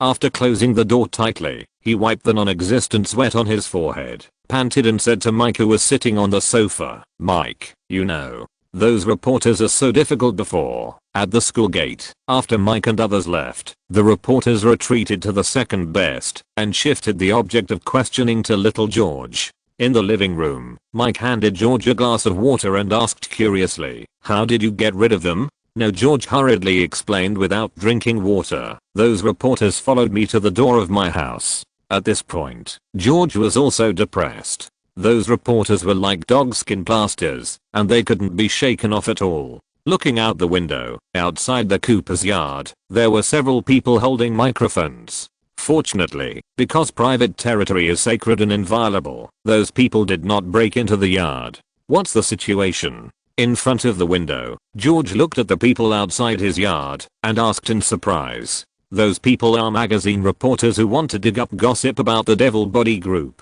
George explained to his father. George also saw the debut performance of the Devil Body Group on the stage of Yingchen on TV. Combined with the explanation of his eldest son, George also understood the intention of those people outside the yard. Let them stay there. They will probably leave soon. George, who was not bothered by the trouble, picked up his beer and sat back on the sofa. Although the town of Telford was a small place, it also had its own local TV station. The TV station also had its own radio reporters, so the occupations of those people outside the house did not attract much attention. After a while, Grandma Connie, who went to pick up Missy from school, also walked into the house with the little girl. Mike, are those people at the door looking for you? They all said they were reporters. Missy ran to Mike happily and asked curiously, by the way, Mike, what is a reporter? A correct version in the 16:9 book bar. Reporters are reporters. Mike patiently explained to the curious little girl, it is a profession and an industry. It mainly engages in news recording and news reporting. Of course, those outside are probably entertainment reporters. News? Then can I also be on TV and in newspapers? Missy, who is outgoing, just answered several questions from reporters. If it weren't for Grandma Connie pulling her, she might have played with the people outside for a while longer. Yes, in the eyes of Missy, those people asking questions outside were just playing with her. No, Missy, those reporters outside don't look like good people. At this time, Grandma Connie, who had hung her coat at the door and tidied her appearance, came over and interrupted her granddaughter's fantasy. With more life experience, she easily found out the purpose of those reporters outside. Obviously, those people came with bad intentions. But these were not a big problem for Grandma Connie. She just smiled and joked, Mike, it seems that the girls of the Devil Body group are really going to be famous this time. What do you think? Grandma Connie knew the real relationship between Mike and the girls of the Devil Body group. She knew a lot of inside information, and of course she knew that the success of the Devil Body group was supported by Mike.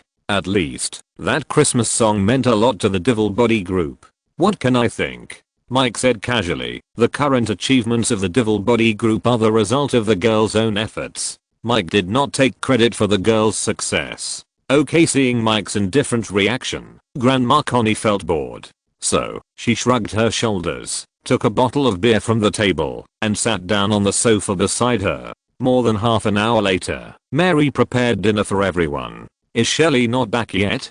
After putting the food on the dining table, Mary looked towards the living room and asked, it should be soon, let's wait a little longer. George responded, because there are Christians in the family, the dinner prayer session in the Cooper family usually starts after everyone is gathered.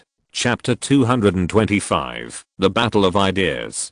On the other side, Sheldon went to several supermarkets nearby, but he couldn't find the whole wheat bread of the previous flavor. As dinner time came, he returned to his door in frustration. Hello, do you know the girls of the Devil Body group? The female reporter who was waiting outside the Cooper's yard greeted Sheldon after seeing him coming back. Of course, I've seen their performances, and they often come here to find Mike. The depressed Sheldon answered truthfully without thinking. The Mike you are talking about, is it the Mike who wrote songs for the Devil Body group? The female reporter realized that she had accidentally dug up explosive information, and her eyes lit up.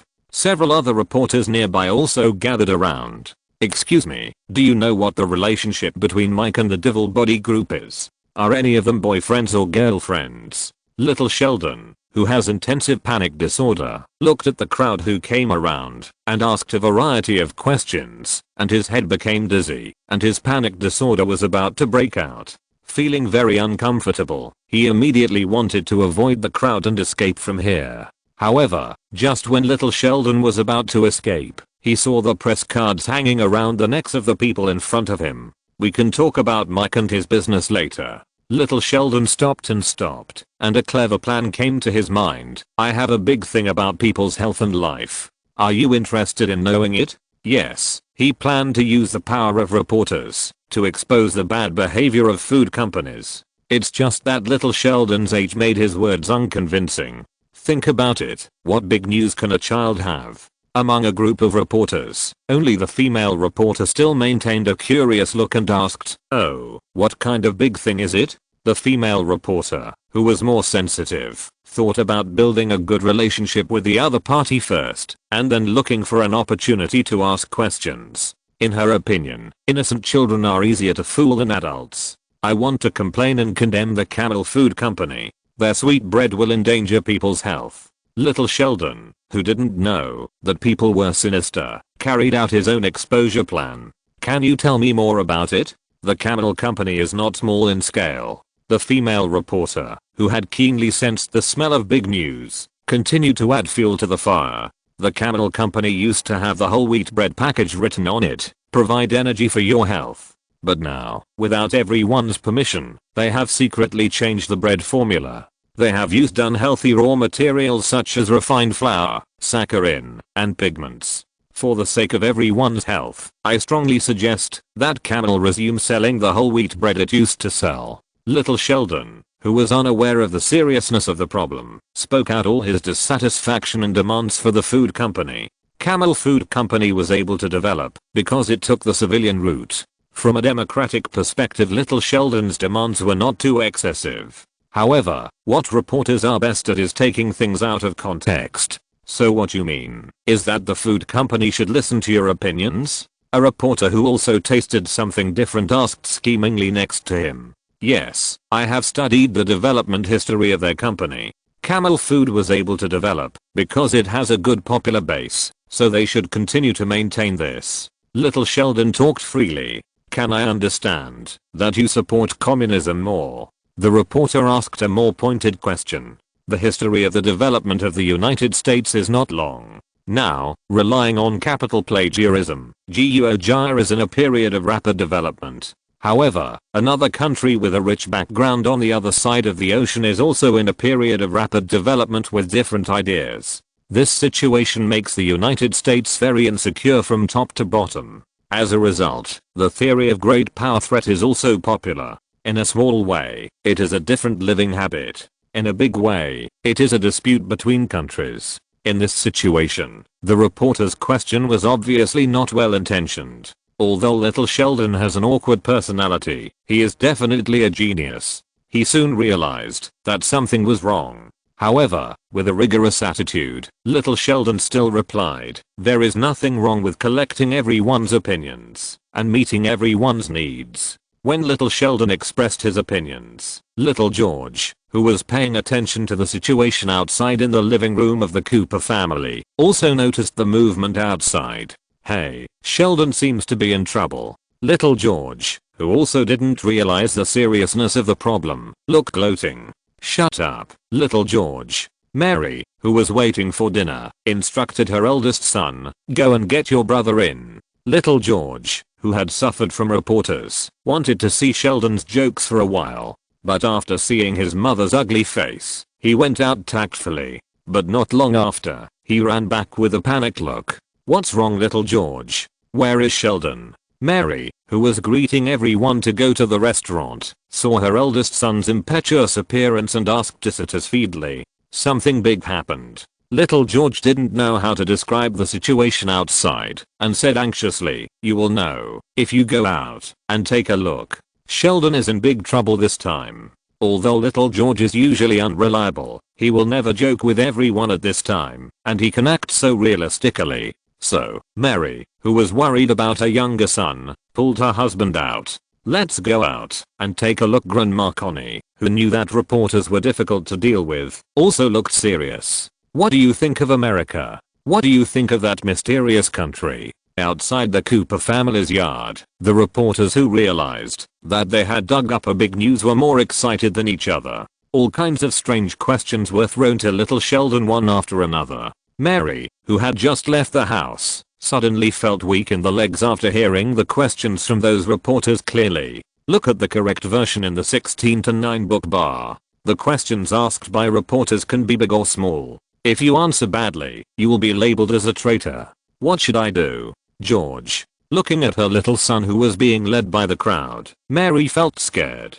Don't worry, things may not be that serious. George, who supported his wife, whispered to comfort her. Just his slightly trembling hands showed that he was also very uncertain at this time. This time the trouble is big. Looking at the situation of Little Sheldon not far away, Peggy, who followed him, also expressed her own opinion. "Okay, let's think about how to get through this." Mike touched the little girl's head and walked out of the yard. Strictly speaking, those reporters can be said to have come here looking for Mike, and Little Sheldon can be said to have suffered an unprovoked disaster. Moreover, the current problem is not just about Little Sheldon. If the trouble continues to ferment and escalate, the Cooper family and even Grandma Connie and others may be implicated. "Sheldon, go to the back first." Mike squeezed into the crowd and pulled Little Sheldon behind him. Even if the trouble cannot be solved immediately, it cannot be allowed to continue to expand. Let Little Sheldon avoid reporters, and this can be well controlled. Little Sheldon, who didn't know how to deal with reporters, immediately fled back to the yard after receiving Mike's instructions. The reporters who only wanted to make a big news saw the news target leave, so they threw the previous questions in front of Mike. Everyone calm down. Sheldon's remarks just now are all children's nonsense and should not be taken seriously. Mike was not confused by the rhythm of the reporters, but tried to explain for little Sheldon. Fortunately, Sheldon's age gave him an extra layer of protection. After all, the phrase "he is still a child" is very convincing. Who taught that child to say that? Is there something wrong with his family education? There are always instigators behind the naughty children, and this situation is also applicable everywhere. After realizing that Mike was changing the subject, the reporters also cleverly pointed the question to Sheldon's family. There is nothing wrong with Sheldon's family education. He just has opinions about the bread of the food company. Mike calmly talked around with the reporter. At the same time, Sheldon, who returned to the yard, was also being questioned by Mary. Okay, don't blame Shelly anymore. We should solve the trouble in front of us first. Grandma Connie, who had experienced many storms, grasped the key to the problem. Mary, George, you all come with me. We need some props. Not long after, under the command of Grandma Connie, George hung a star-spangled flag at the door. The Cooper family also wore clothes and pendants with element of their own country. Especially little Sheldon, wearing a tall hat, he cosplayed as an American uncle. Then, a group of people lined up at the gate of the yard and sang the Star-Spangled Banner. Facts have proved that, as long as you are willing to use your brains, there are always more solutions than problems. During the singing, the reporters also fell silent. End of this chapter. Thank you very much for reaching the end. Don't forget to like. Looking for more exclusive content and immediate access? Subscribe to our Patreon. Remember, every like, subscription, or donation encourages us to continue. Thanks to everyone. See you in the next video.